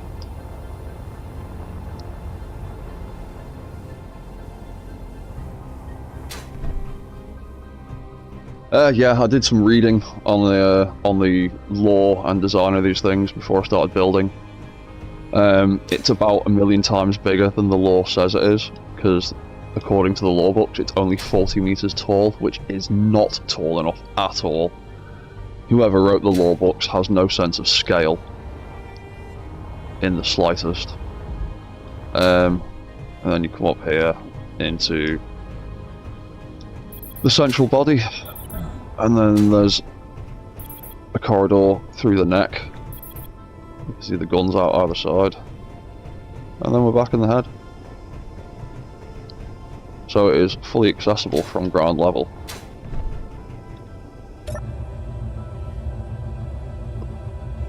And it's got a ridiculous set of spinning gyros for all of its balance control and all that kind of jazz. But what am I doing? Pointing up the floor. I'm at least happy this gun sort of half works as intended at the moment. That's up, that's down, that's left, that's right.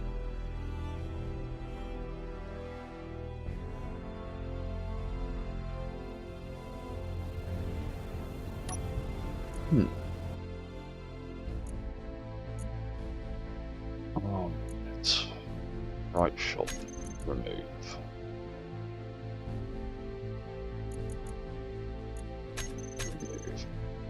There we go.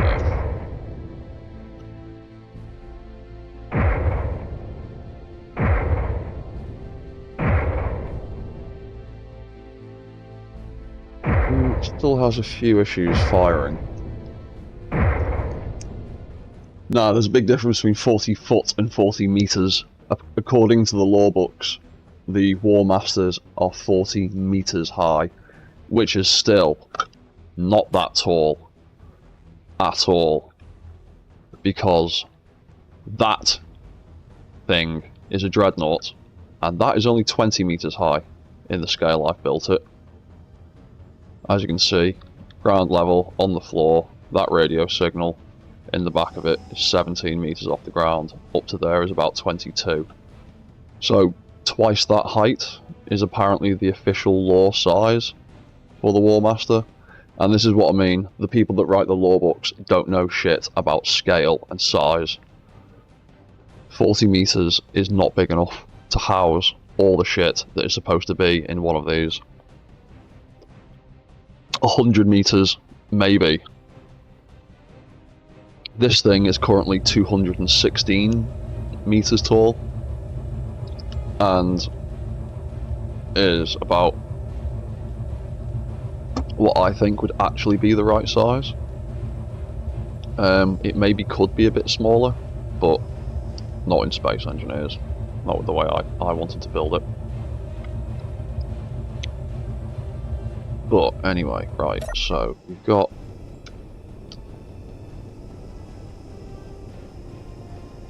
fire on, fire off, and then we've got the gap controller. Yeah, well this is it, because I just think it's the people that fucking Games Workshop or whoever is the official writing body for those codecs and things.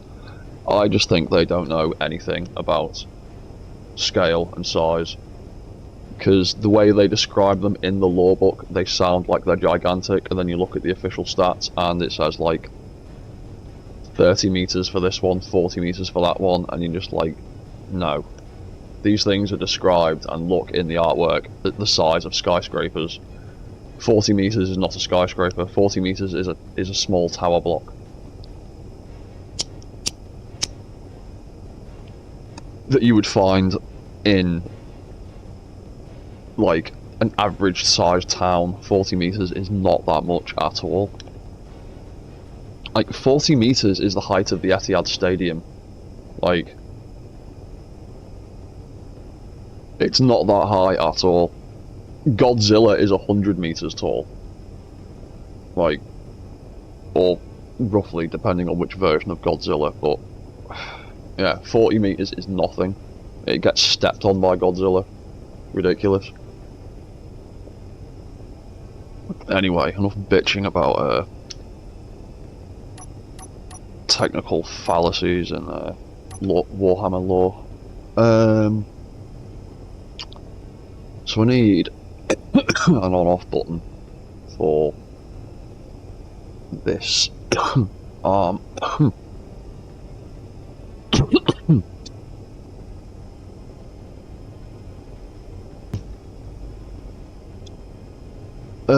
So we will have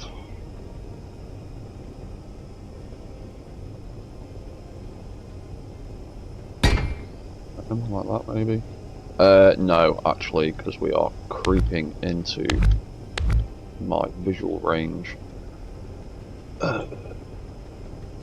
Yeah, and it's not going to be happy if I shove things in there.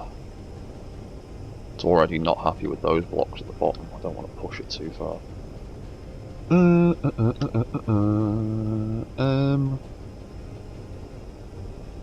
know what, smag it.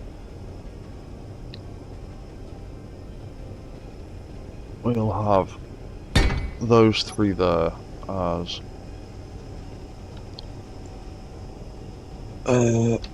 arm.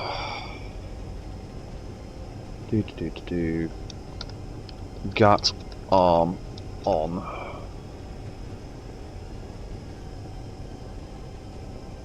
Gat arm off. And then most Titans except the Emperor Titans are between 40-65 meters, but the Imperative Titans, which is about 250.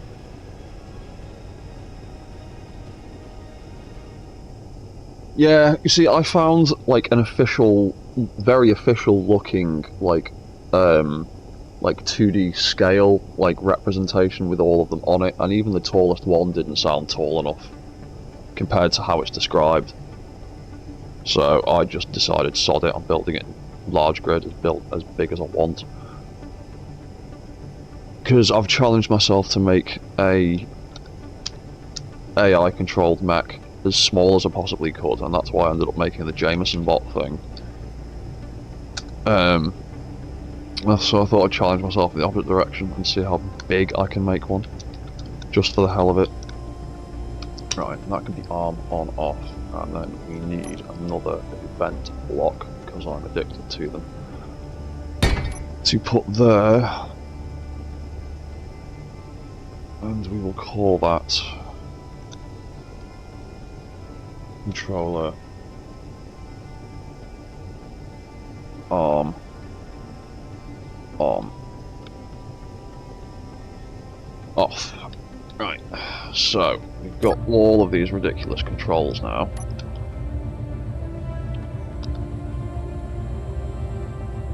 Gat arm on and off.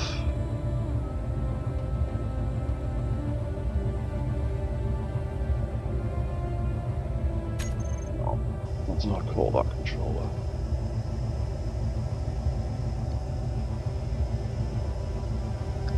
I missed out a word. There we go. So, Gat controller, Gat arm on and off. That is going to be an on-off block, and we need to make a switch for that. We don't have one yet. And that is going to be Gat arm on off trigger off on trigger, and then Gat arm on will turn on the right arm AI.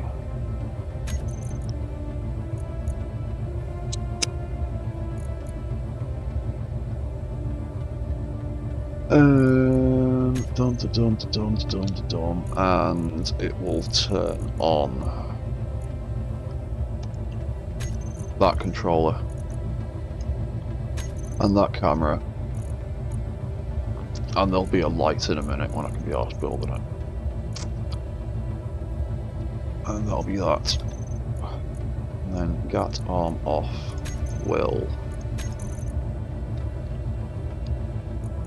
turn off the AI on these two blocks.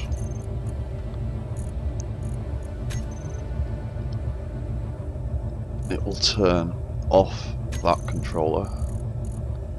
It will turn off that camera.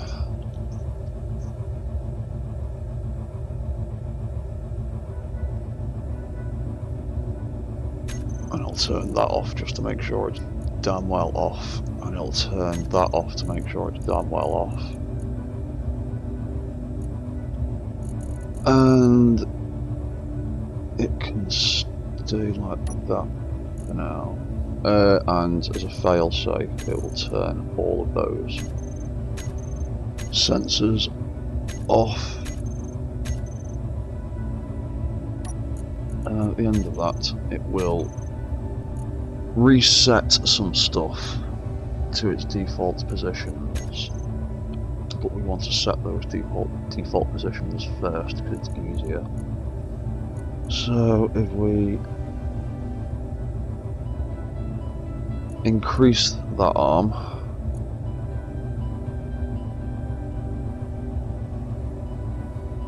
it'd also help if we turn that off now.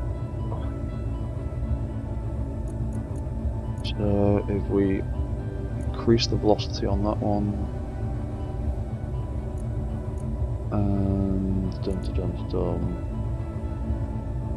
decrease the velocity on that one,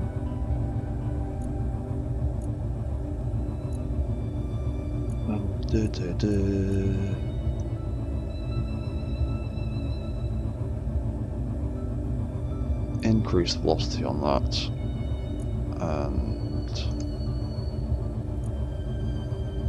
the right elbow control. Oh, that can aim way too far down now, I think.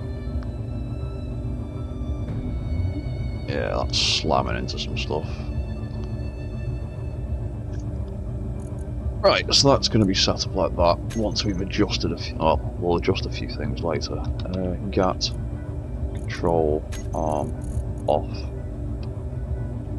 Arm, hinges and rotors and things, so we will have, that wants to increase velocity, that wants to increase velocity, RE control wants to decrease, and RS control wants to decrease. Dun dun. Right, so those can go back on.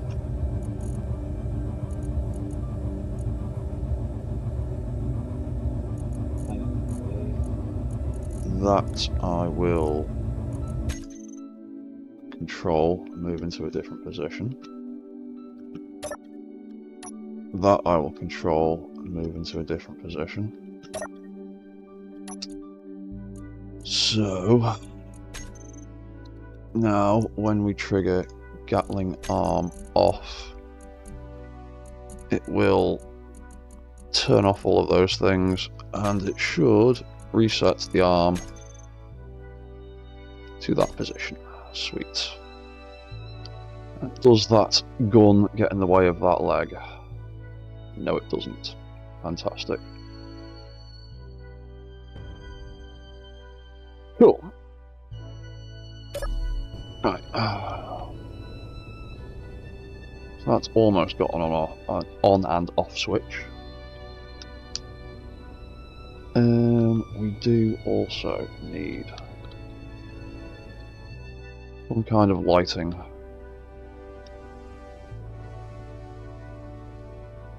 Indicate that the gun is active.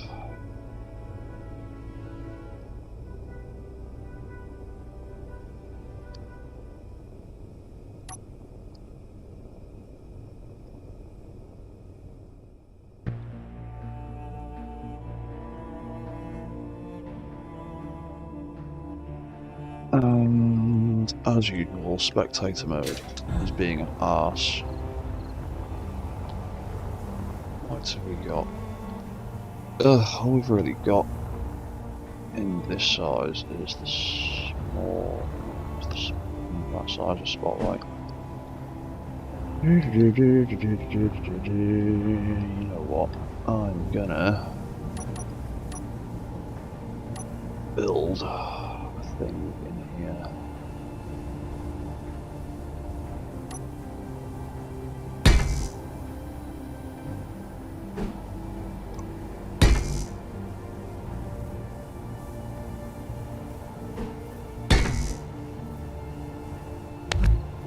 that really. It just needs... where was it? Beam block end. There we go.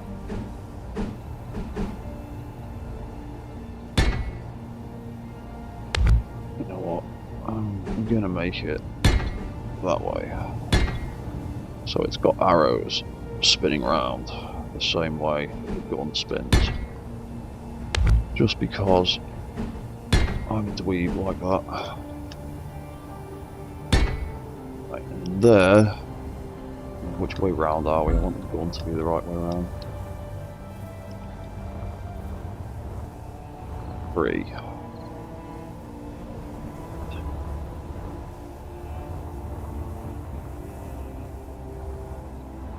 So that's the top, technically.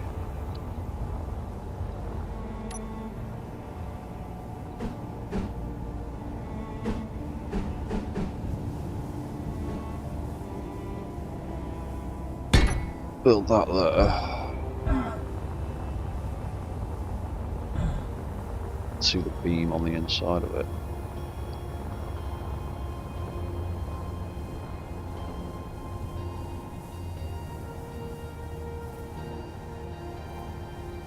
Not that it'll make the beam as long as possible, because why not? I'll make the beam better.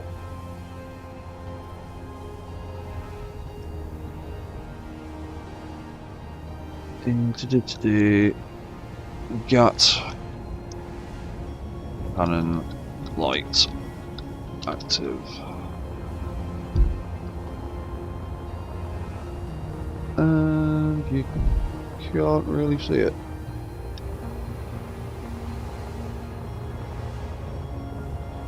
Sort of can. It'll do for now. I can add more lights. I've seen a bit, Nick. Have fun, man.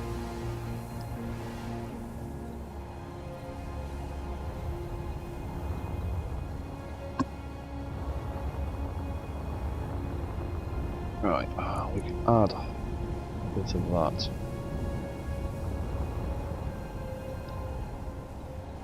Into there.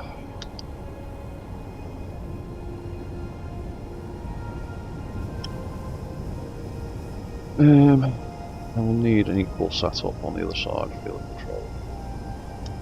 For the other arm. And then we will very soon need to start thinking about display screens.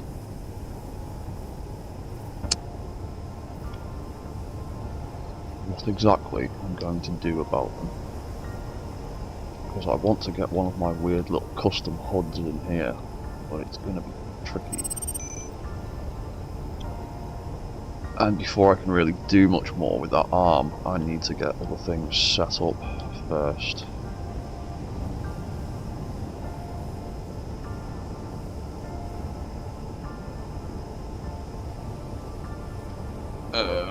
But we will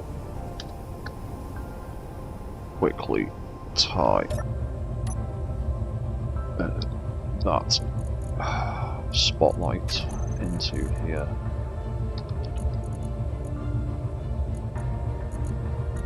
Dun, dun, dun. Turn that off, turn that off. We want lights, camera, action. Same thing over here. Gat, lights, camera, action. That's a failsafe and that's a failsafe, and I will move that to there. There we go.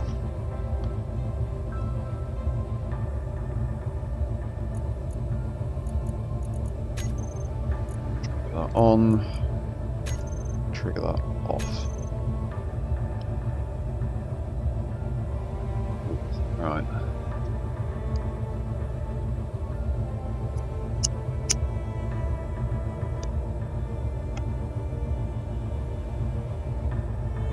Okay, right. We need to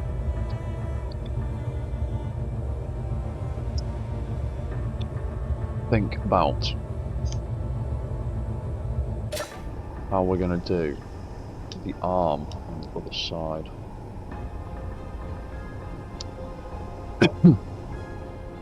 So that one is currently sensor controlled, and I'm not completely sold on the sensors. I don't think they're sensitive enough to work at the speed I want them to work, and I might end up trying to swap them for event controllers. But for now, we need to think about these guns.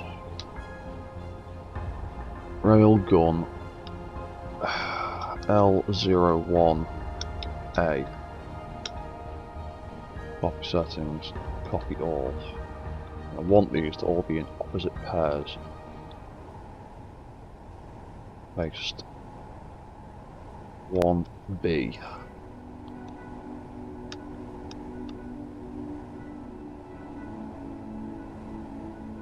So 1.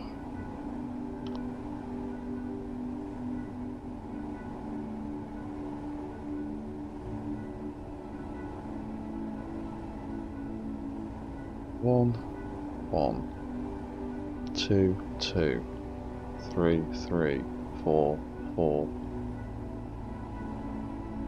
Yeah, should make sense eventually. So that can be 2A. Copy settings. Copy all. 3A. Copy settings. Paste. 2B. Settings, paste. 3A.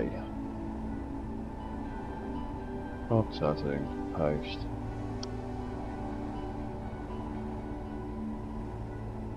3B. And then copy setting, paste. 4A. And done, copy settings, paste. 4B. So they're going to fire in pairs, opposite pairs, in a sequence, in a circle.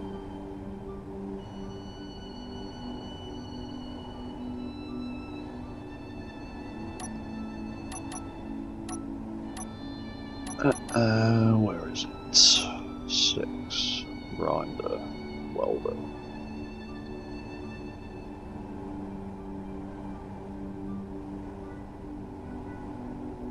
Gold.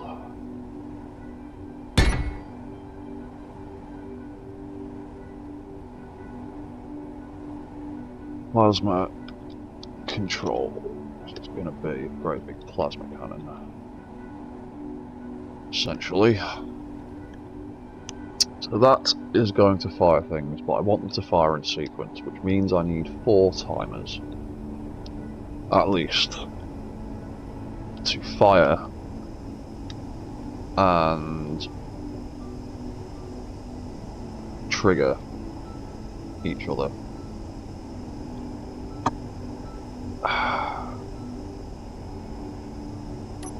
But I am a bit of a mentalist for symmetry and things like that, so I need to work this out. So that is GAT control. That is going to be controller plasma control. And then we're going to have another one. Oop, not that many. Controller GAT arm. Controller plasma arm on off. That is going to be our toggle on off switch. And then fire on and fire off. Event blocks. Spin them round. No, doesn't matter.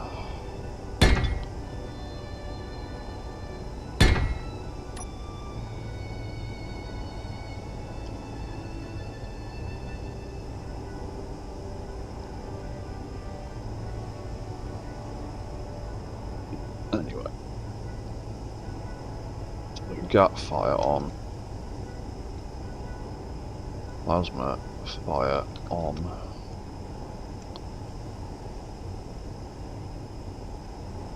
Plasma fire off. And then 3 more for the arms on and off controls. Plasma arm on. Copy settings. Copy all. Copy settings. Paste. Plasma arm off. Copy settings. Paste. Plasma arm on. Off. Right, so now I need a whole bunch of timers for this firing sequence.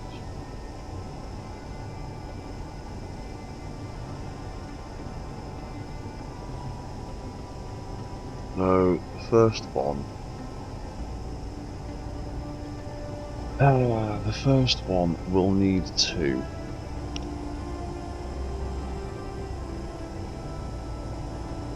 fire and then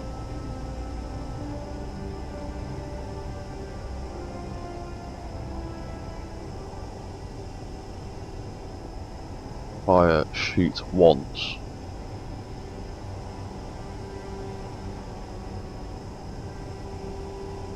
And then trigger the next one. Fire, shoot once. Trigger the next one. And then there will need to be a cooldown timer.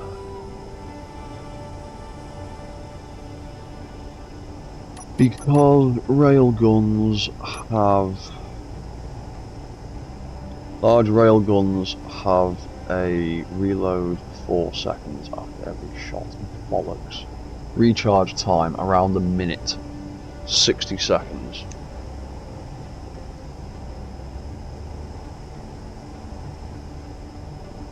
Yeah, so it needs...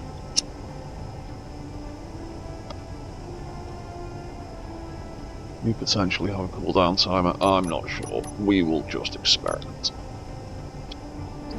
So we will need at least 3 more timers.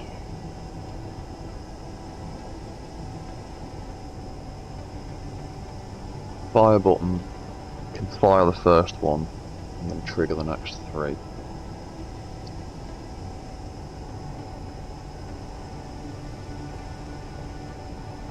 So we will call that plasma fire on 01. Settings, copy all. That can be number 2.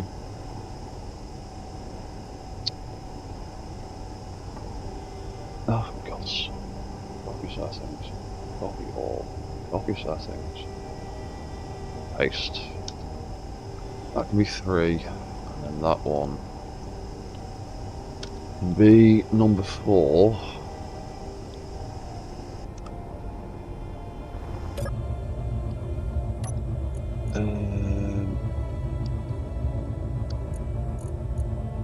We have no conveyor network attached. Sounds about right. Dump me out there, so it's not causing any problems.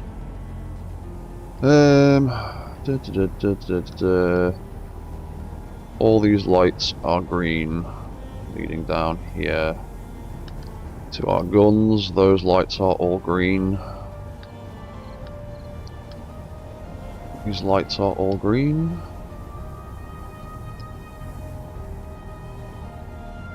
Those lights are green.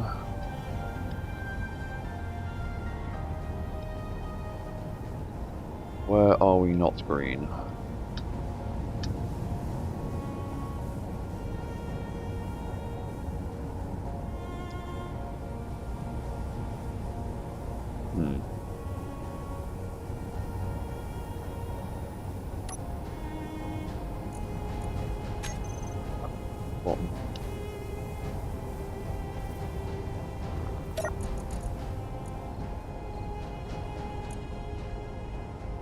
Railgun. I can't put ammo into you.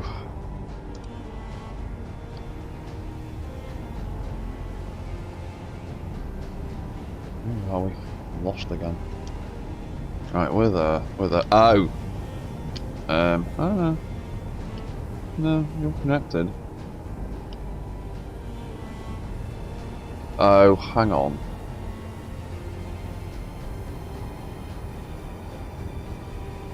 That side of the ship isn't connected to this side of the ship yet, or the mech. That's why there's a big fat air gap in between the two sides of the mech.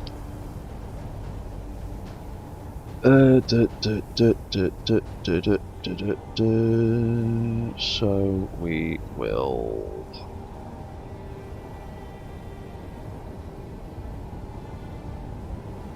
just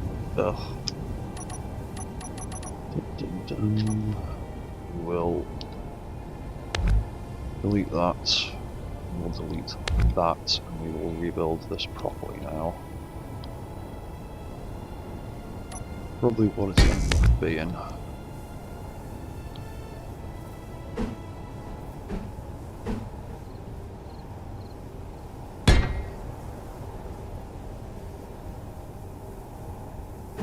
It's a new section. There it is.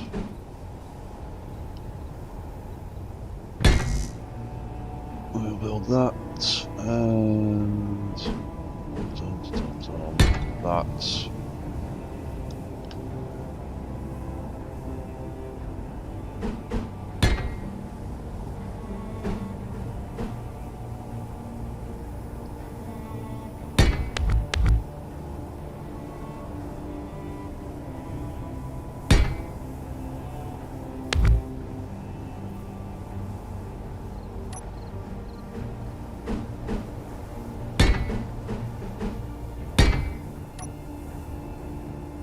There we go, they're connected. Does that solve my ammunition problems?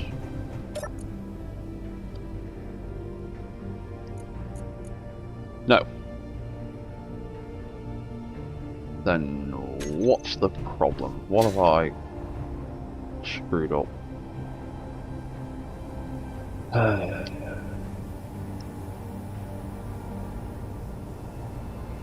Start right back at the beginning, at the source. These railguns are connected right there. They are fine.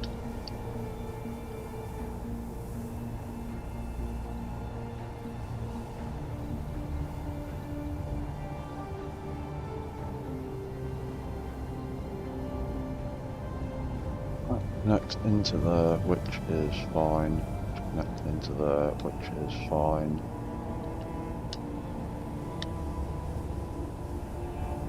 Messed something up somewhere. Where is it?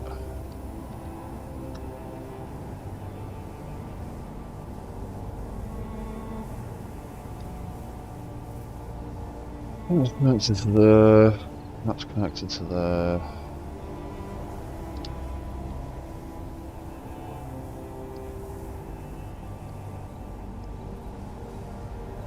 I'll put that rotor.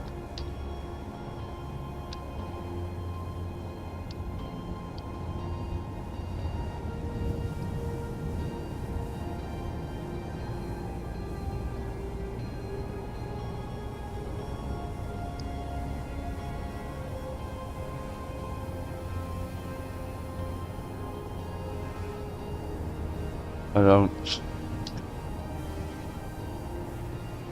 know. Where the hell's the problem? God damn it. Everything seems to be fine. Everything's connected. Why aren't you letting me put any ammo in there?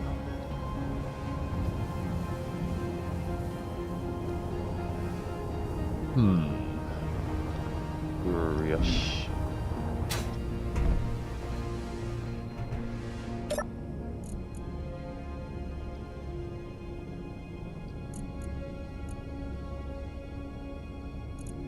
Oh, it's because it's the wrong feckin' size, idiot. That was just leftovers from a different game or a different session. I never used the large ones. Large railgun sabot. I am a dumbass. Let's put 500 of them in there and watch them all not go in there because that's the wrong thing.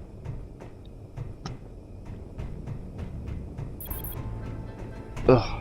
Read things, divvy. Spawn. Watch them all vanish. There you go. We are stupid. At least we solved the problem. Right. Railgun is armed. Railguns are armed. There we go. They work.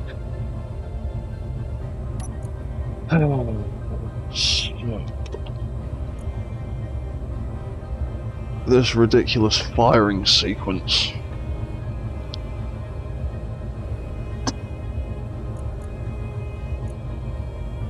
So when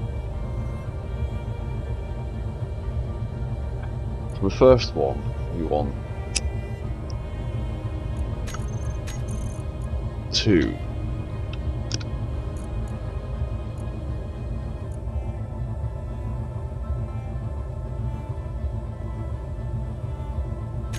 Beat once. Beat once. Then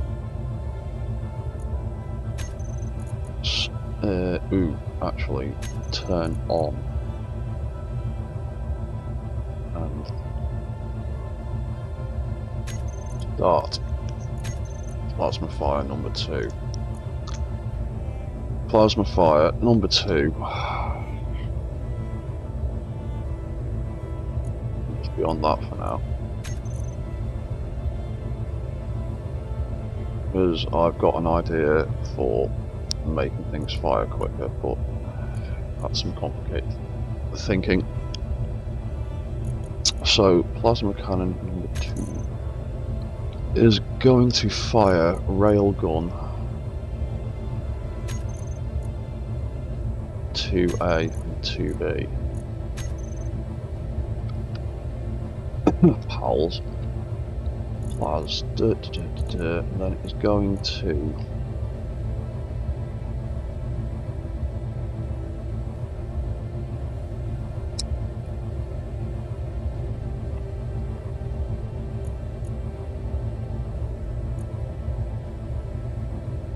yeah, I'm going to need cooldown time, I think, because I want to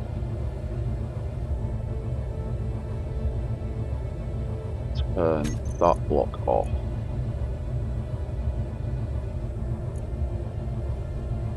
Turn that on. Start number 3.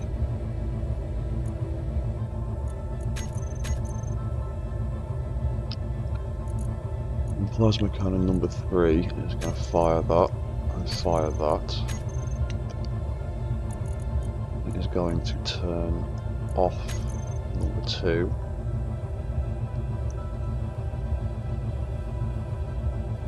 And it's going to turn on number 4 and start number 4.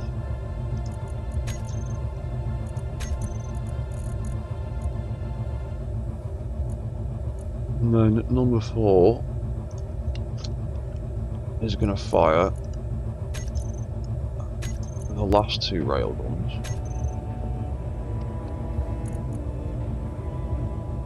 I'm going to turn off number 4. Number 3. And then we are going to need one more as a cooldown timer.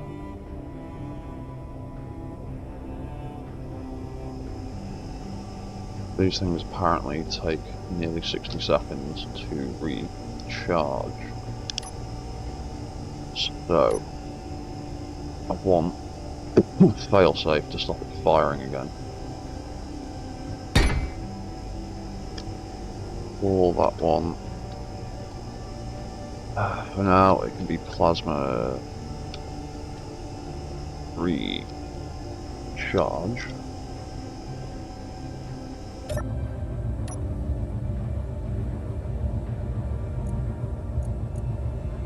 Plasma fire recharge.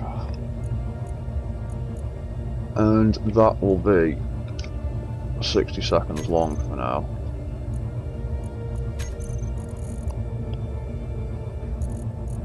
That will turn that on and start it. And then after a minute, that will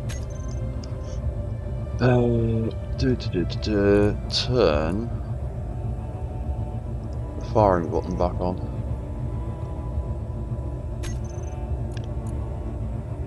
Ready to be fired once more.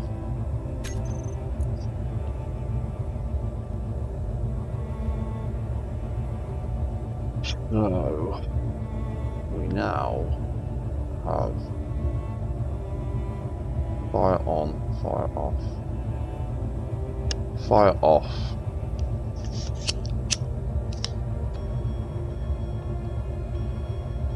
We don't actually really need a fire off button, do we? Do we? No, I don't think we do. There's the GAT off button. GAT fire. It's just turning them off. We don't have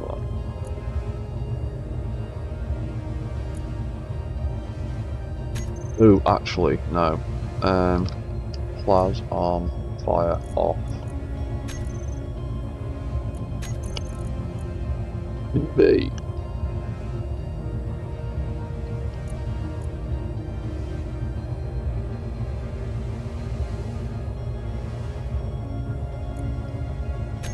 Stopping all of them, maybe.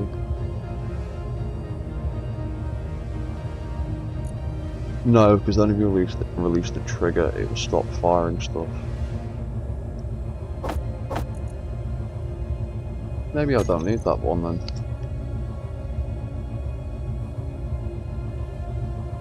Maybe I can turn that into the fire recharge button. Take that one out of the middle.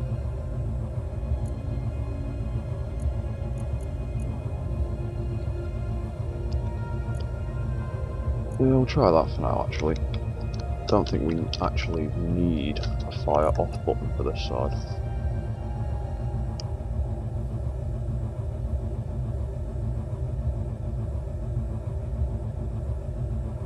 And that was just turning number one back on. Plasma fire, number one back on. 60-second countdown. Jump out the cockpit, delete that block because we don't actually need it. Jump back in there. So, dum.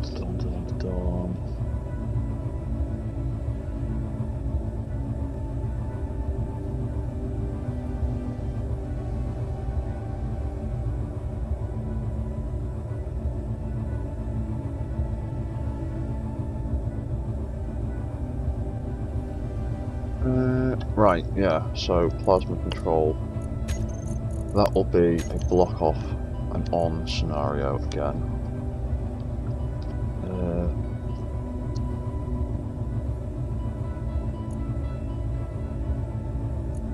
It'll be that welder that we set up earlier.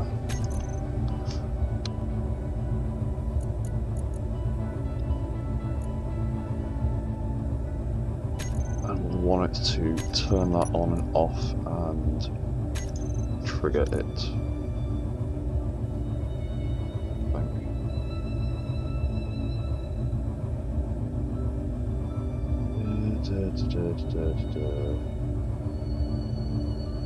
Yeah, we'll go with that for now.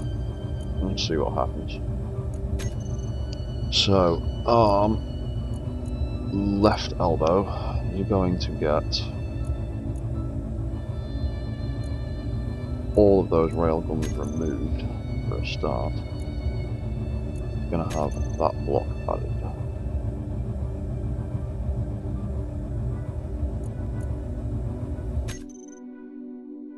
doesn't have a camera because we haven't set one up.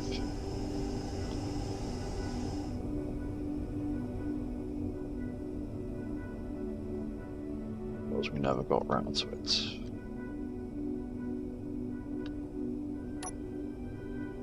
And that is actually the right... Oh, I was going to bang it in the middle though, wasn't I? I was going to do that.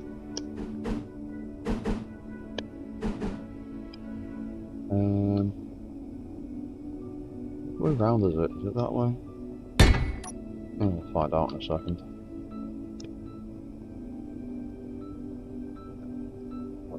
I think it's the wrong way round, but...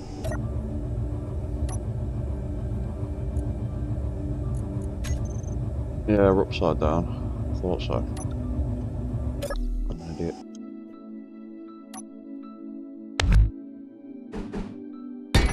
There we go.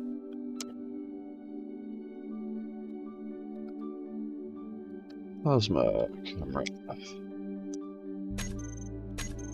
Buttons again. So back to where was it? Left elbow can have that camera, and left shoulder can have that camera. And if I turn control on, I can do that.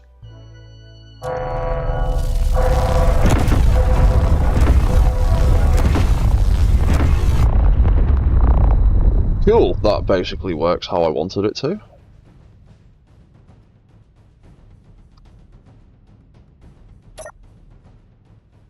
I like the noises, I didn't realise they made that kind of horrendous noise. Obviously, that won't do anything for the moment. So let's see what's going on with the buttons. You can see our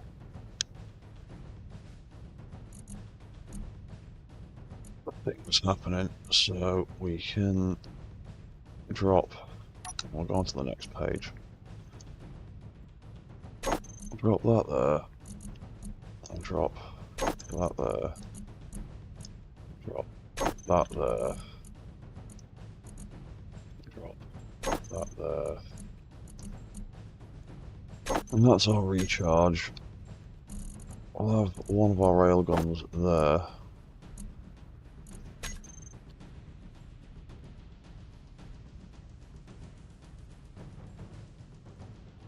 Recharge is on.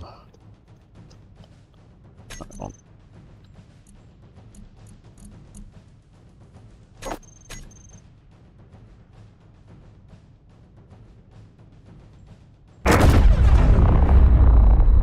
Well, that didn't work properly. Hang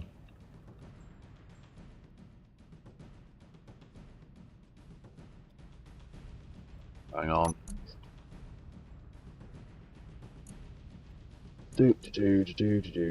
Plasma control. I might not actually want that to do that. I might just want it to trigger.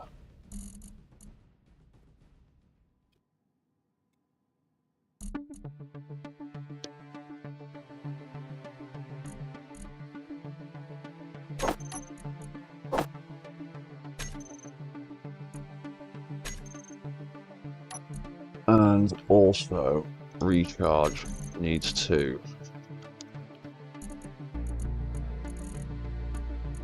turn off that block first. Oh, it counts 60 seconds and then turn it off.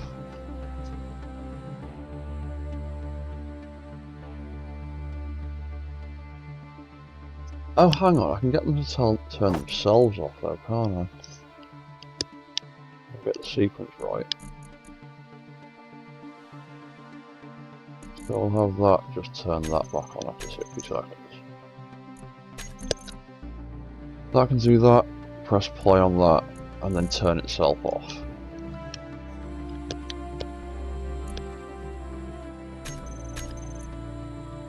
Number 2. Bin that.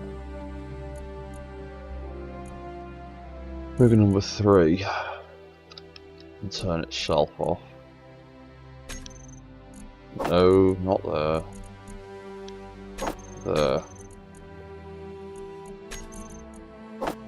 And 3. And trigger number 4 and turn itself off.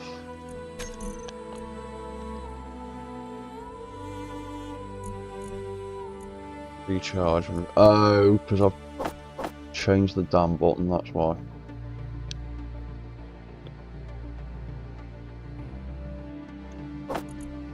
But then that can, yeah, turn that on. Start that, and then turn itself off.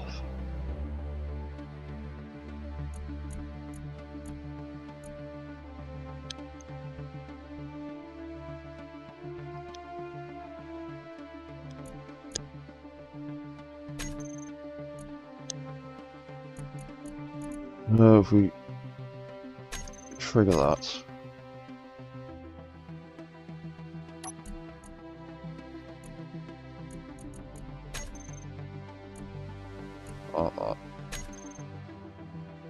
There we go.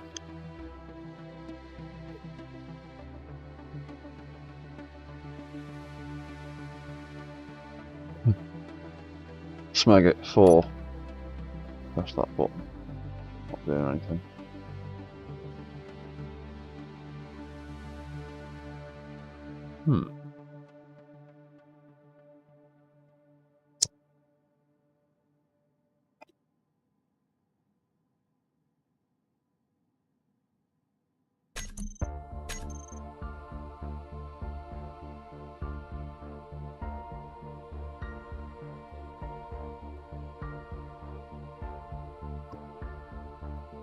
Let's go.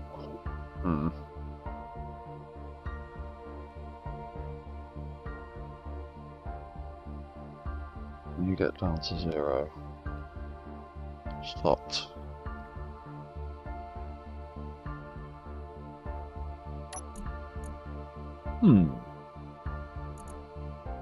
Interesting.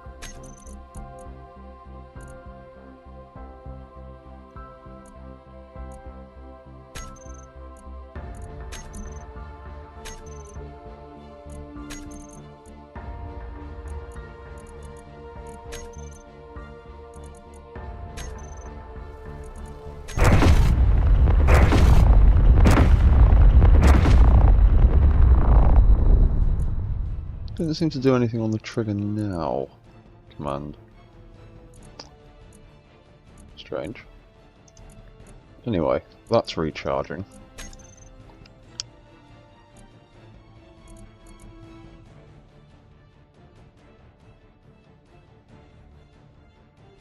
Recharged in 31 seconds. Yeah, so it does take a minute. But all of the buttons at the bottom seem to be in the correct order now.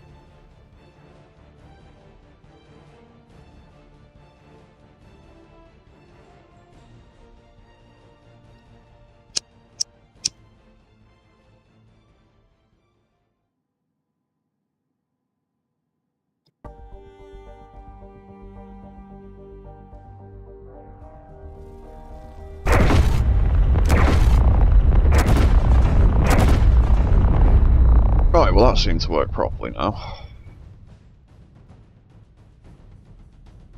And there you go, they've all turned off. You can see that that recharge timer is counting down. There is 40 seconds left. There is 34, 33, 31 seconds left. Yeah, so the timer is a little bit behind the railguns.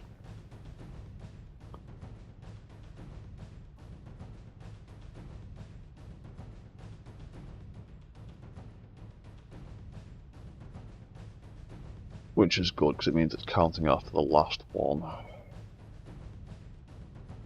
I suppose I could technically shave a couple of seconds off that, because there's a 1 second delay between each fire.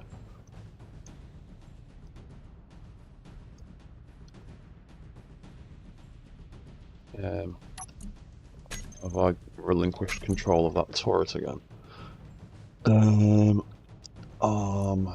RE control. Oh, not RE.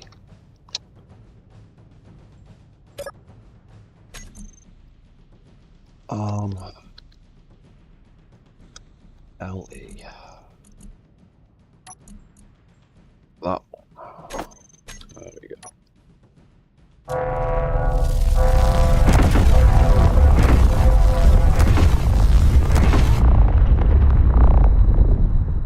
That's pretty good.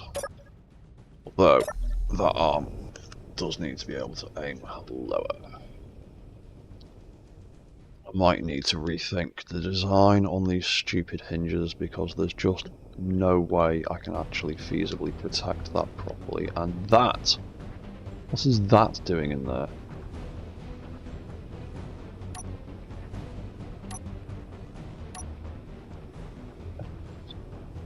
Spectator giving me grief again.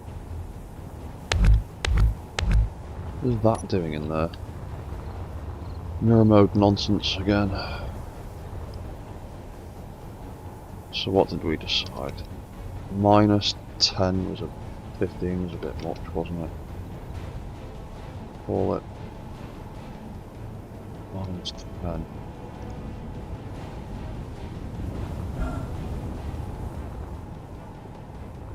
Minus 10.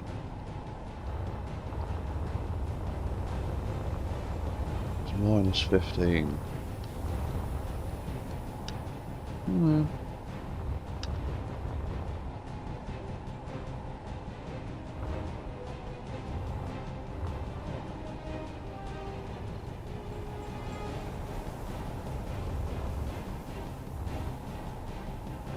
Actually, yeah, it might be a bit close.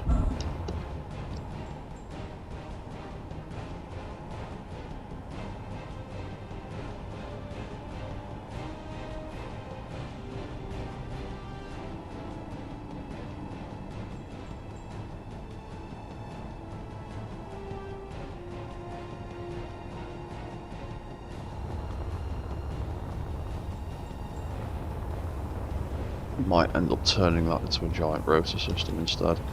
Yeah, so we'll make that minus 15. Go a little bit further back.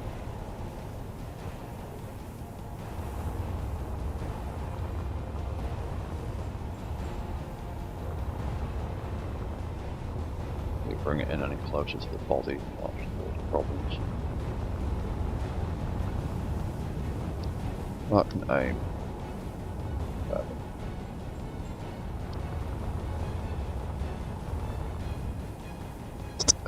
So I would like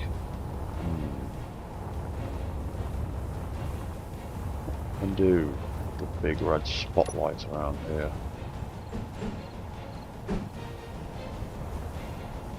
Best place to put it is right there, but I'll put the camera there.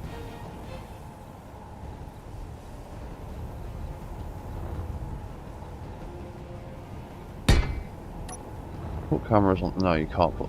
Damn it! That'd be cool, kind of. Maybe. Oh well, never gonna happen. Let's put the camera there instead.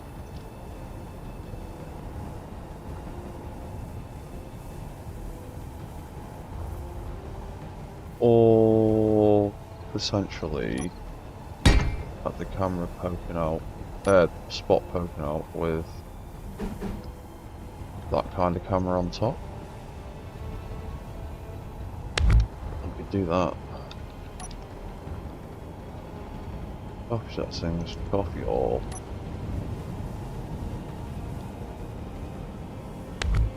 look at that camera. Stick that on the end.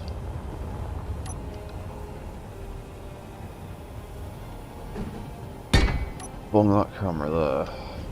Top settings, paste.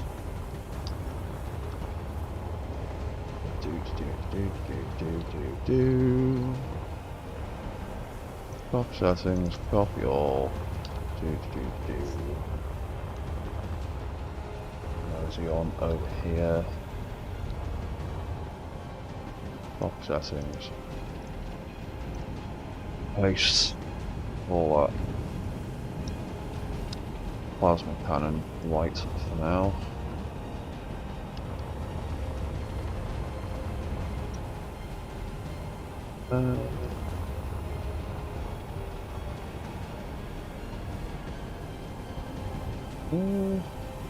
Decent.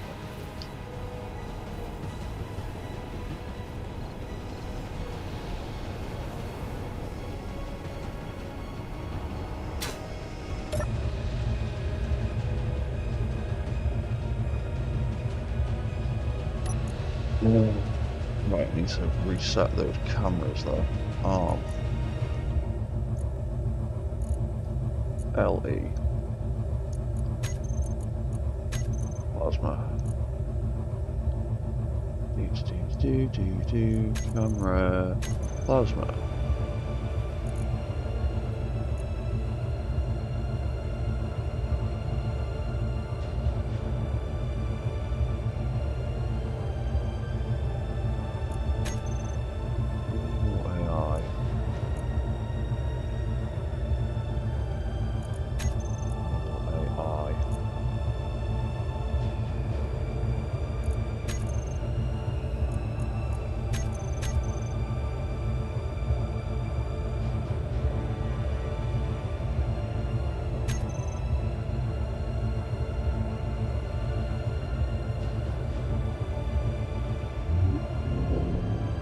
Scroll.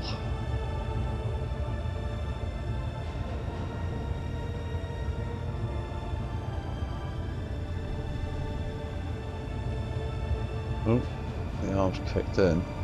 Aiming at stuff.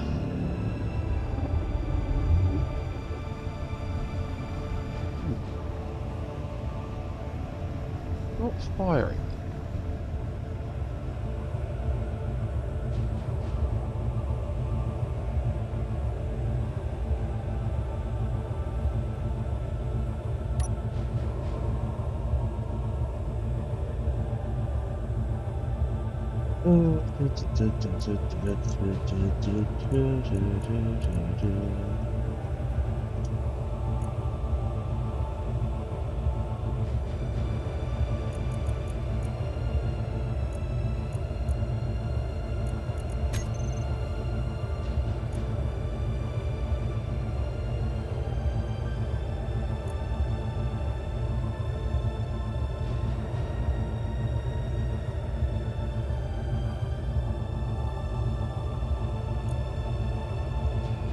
Won't use fire.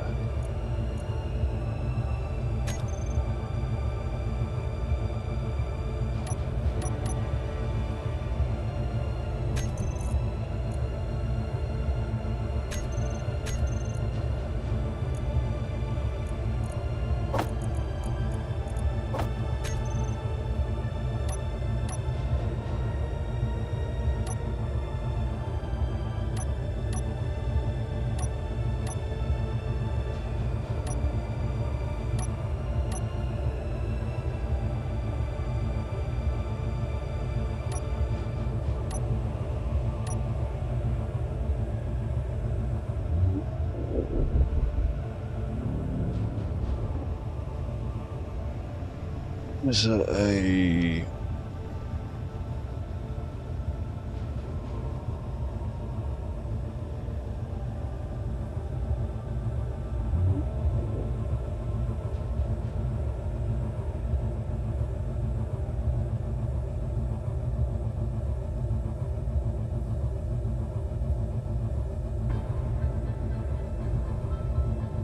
balance you out a bit.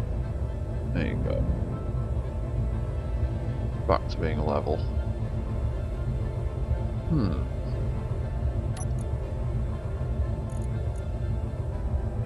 It's targeting radius issue.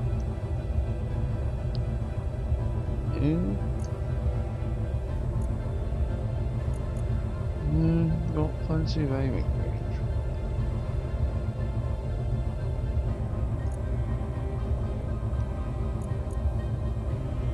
Aiming distance thing.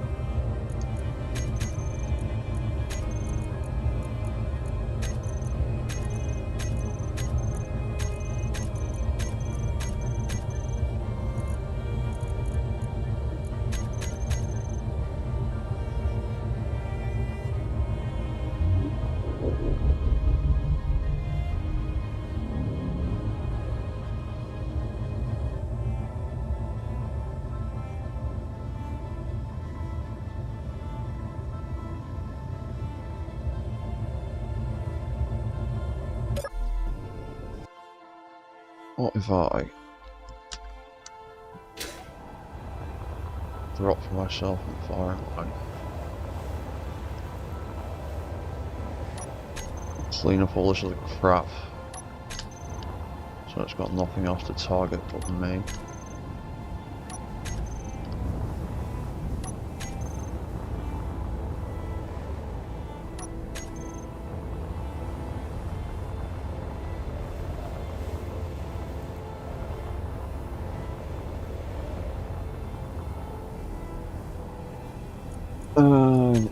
Untargetable.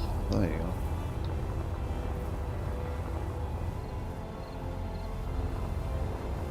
Definitely trying to aim at me.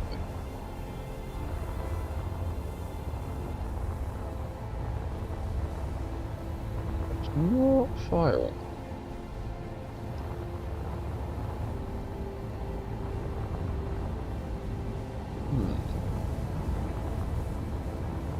It's interesting because I'm pretty damn sure it does work on this dreadnought.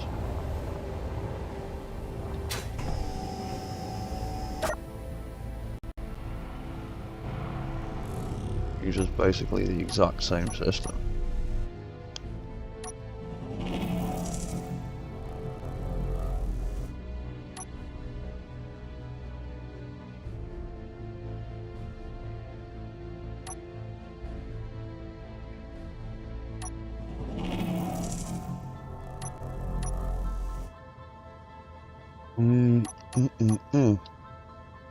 Yeah, there you go. There it is, working.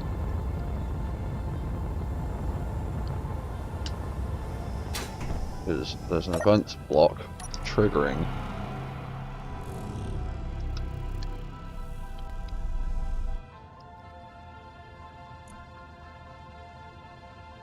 There is an event block triggering that controller. I turn that off. Turn it on. It is the arm that's doing that.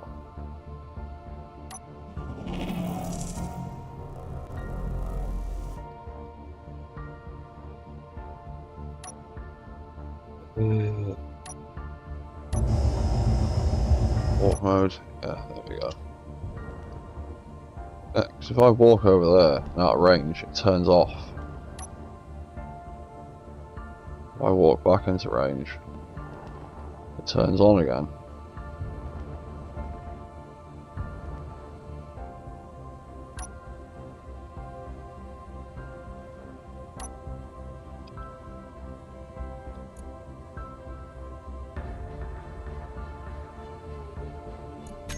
What have I done wrong?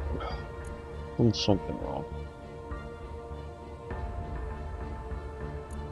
L-E. Done. Flamer control.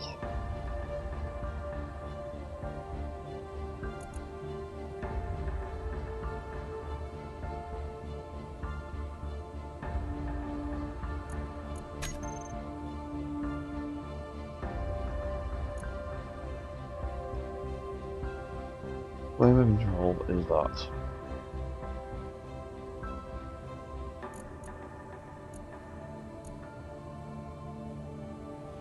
And that turns that on, it turns that on.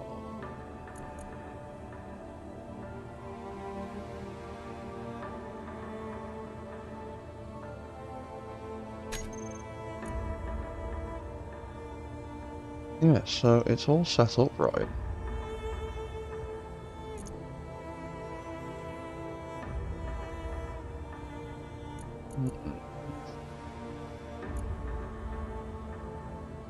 Maybe there's something different about the Azimuth Welders mod.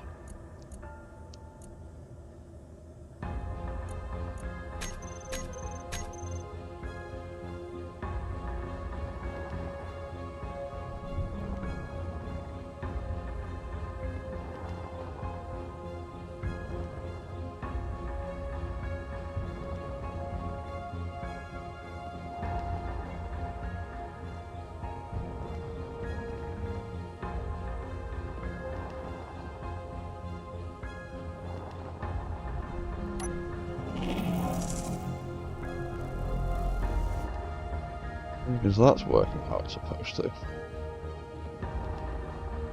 Turn around and out of the way, it turns off. And as I turned back in that direction, it kicked back in again.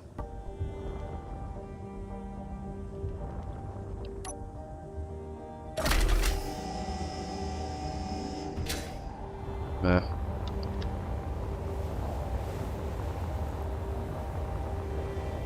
Yeah, whatever. We'll get it to work eventually. Yeah, I was targeting me, it's just not firing the weapon for some stupid reason.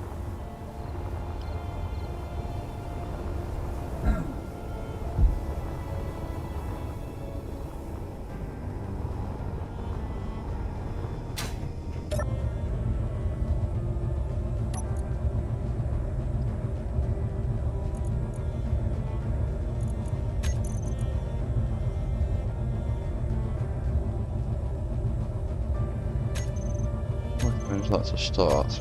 I was having issues before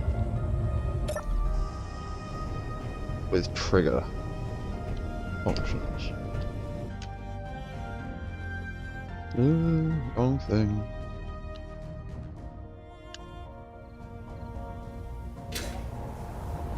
How about now? No. No. Still don't want to shoot me. Even though I get really close.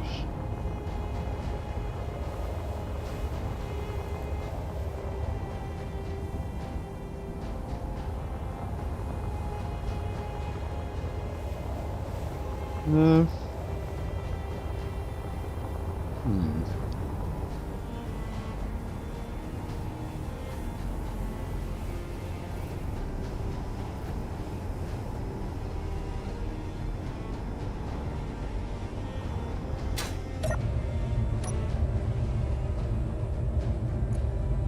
Interesting. And frustrating. All at the same time.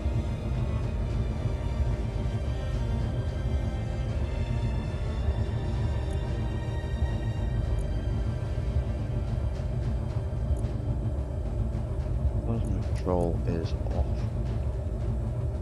No, plasma control is off.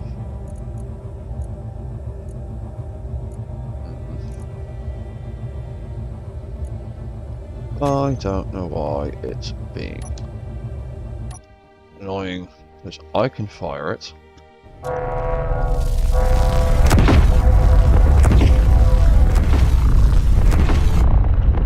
No problem.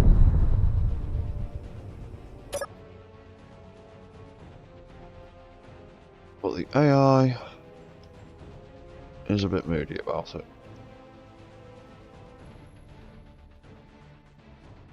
Not entirely sure why.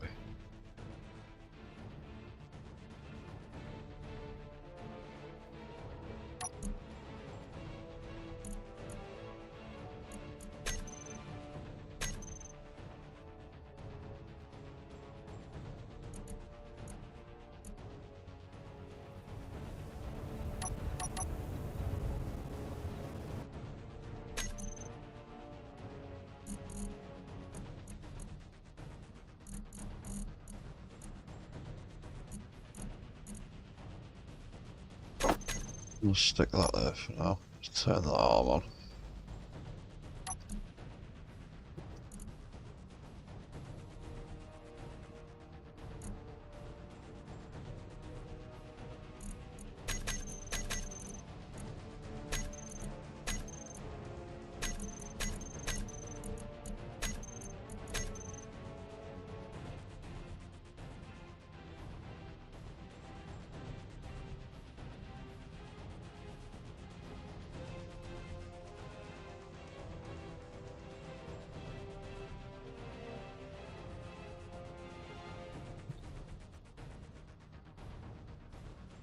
We'll figure out why these things aren't working.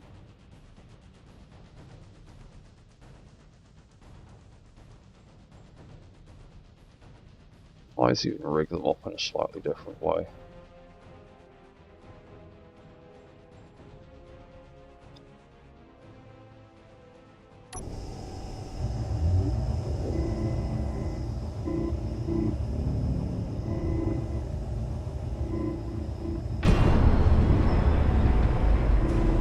Booted something.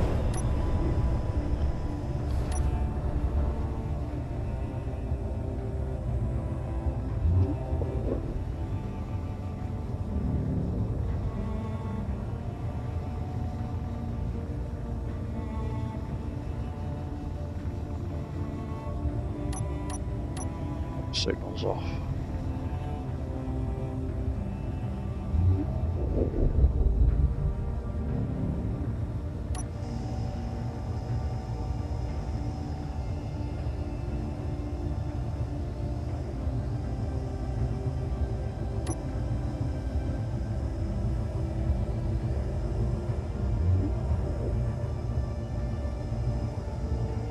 Well, we've got a nice view right from the centre of the full head.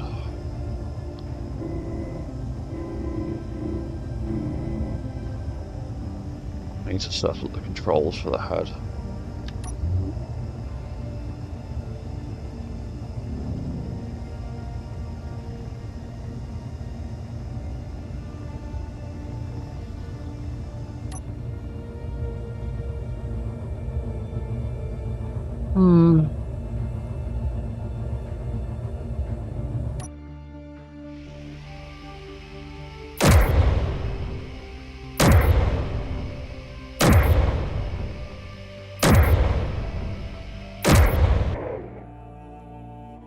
Well, at least these weapons kind of work sort of how I want them to.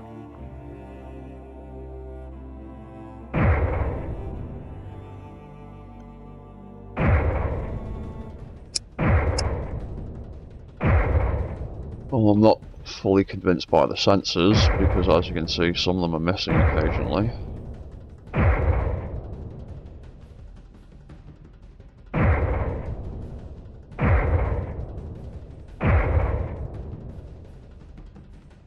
And the fourth one, oh.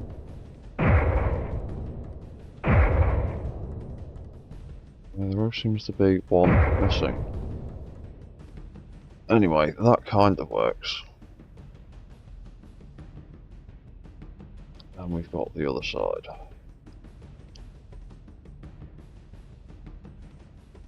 That do.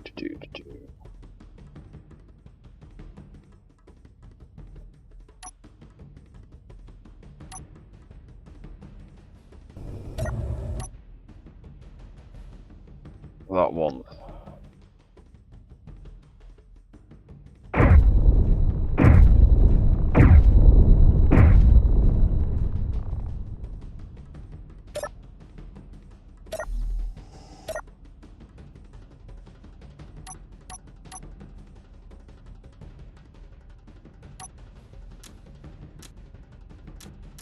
Yeah, and that can't do anything for like a minute.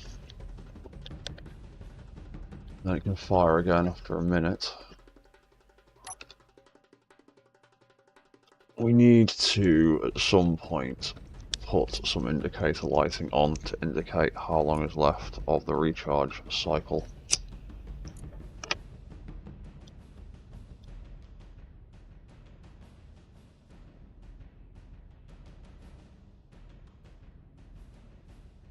Or at least indicate that the recharge cycle is active.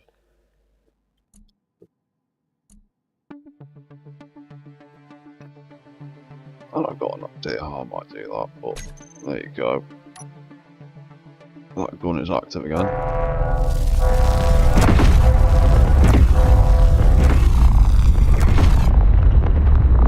And whatever we're aiming at, we seem to have hit.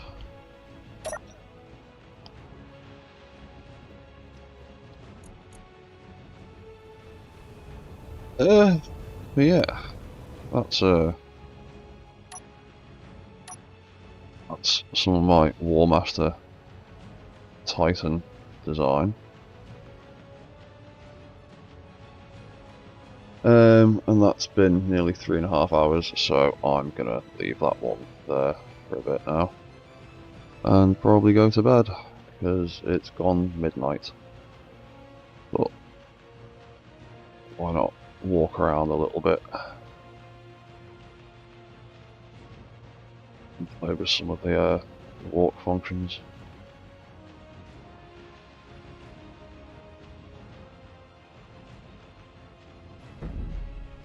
Oh, he's doing a little bit of a hop and a skip and a jump there.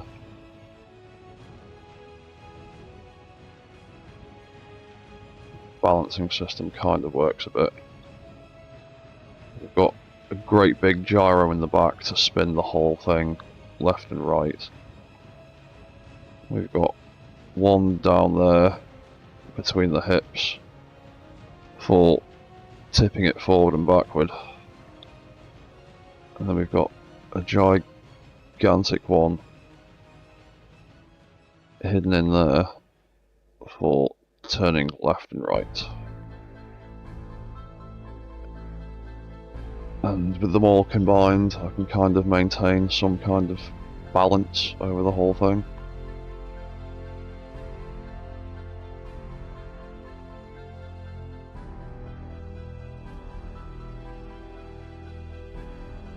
Yeah, and oh, hello, hi, I'm DK24. Cheers for dropping in. Cheers, man. Thank you. I like to put a lot of detail into my builds, as I've always said. I'm a big nerd for accuracy and functionality as much as possible. Oh god, there's still so many weapons and things to build in this thing, but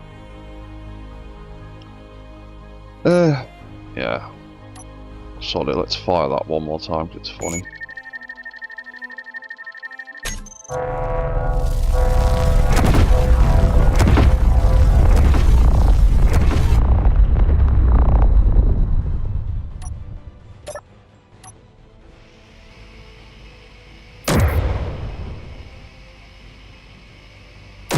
Yeah, I'm not convinced about them sensors. Not all of them are triggering.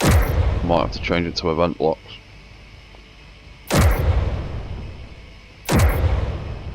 Not firing as frequently. Yep, that one missed. That one fired. That one fired. That one fired. That one missed. That one fired. That one fired. I don't know. It might be a timing issue, I'm not sure. But it more or less works how I wanted it to. Those are the two big, main, ridiculous custom weapons. Everything else is just going to be basic custom turrets. There won't be any stupid jiggery pokery, I don't think. I do need to hook up those missile launchers at some point. Nah, smeg it, they can just have an absolute barrage of missiles. Anyway, I am going to sign off for a bit.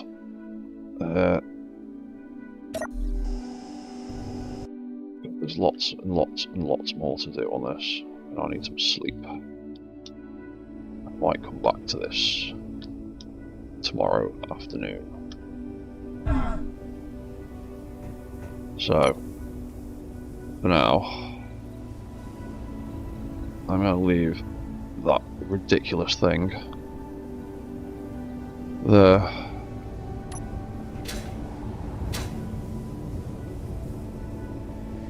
We will come back to it in the morning. See you later, MDK. I will be back probably about midday tomorrow, my time, which is about 12 hours from now. So if you want to see more, come back in about 12 hours. For now, that's probably gonna be the end of this one. So I will see you all later. Goodbye for now.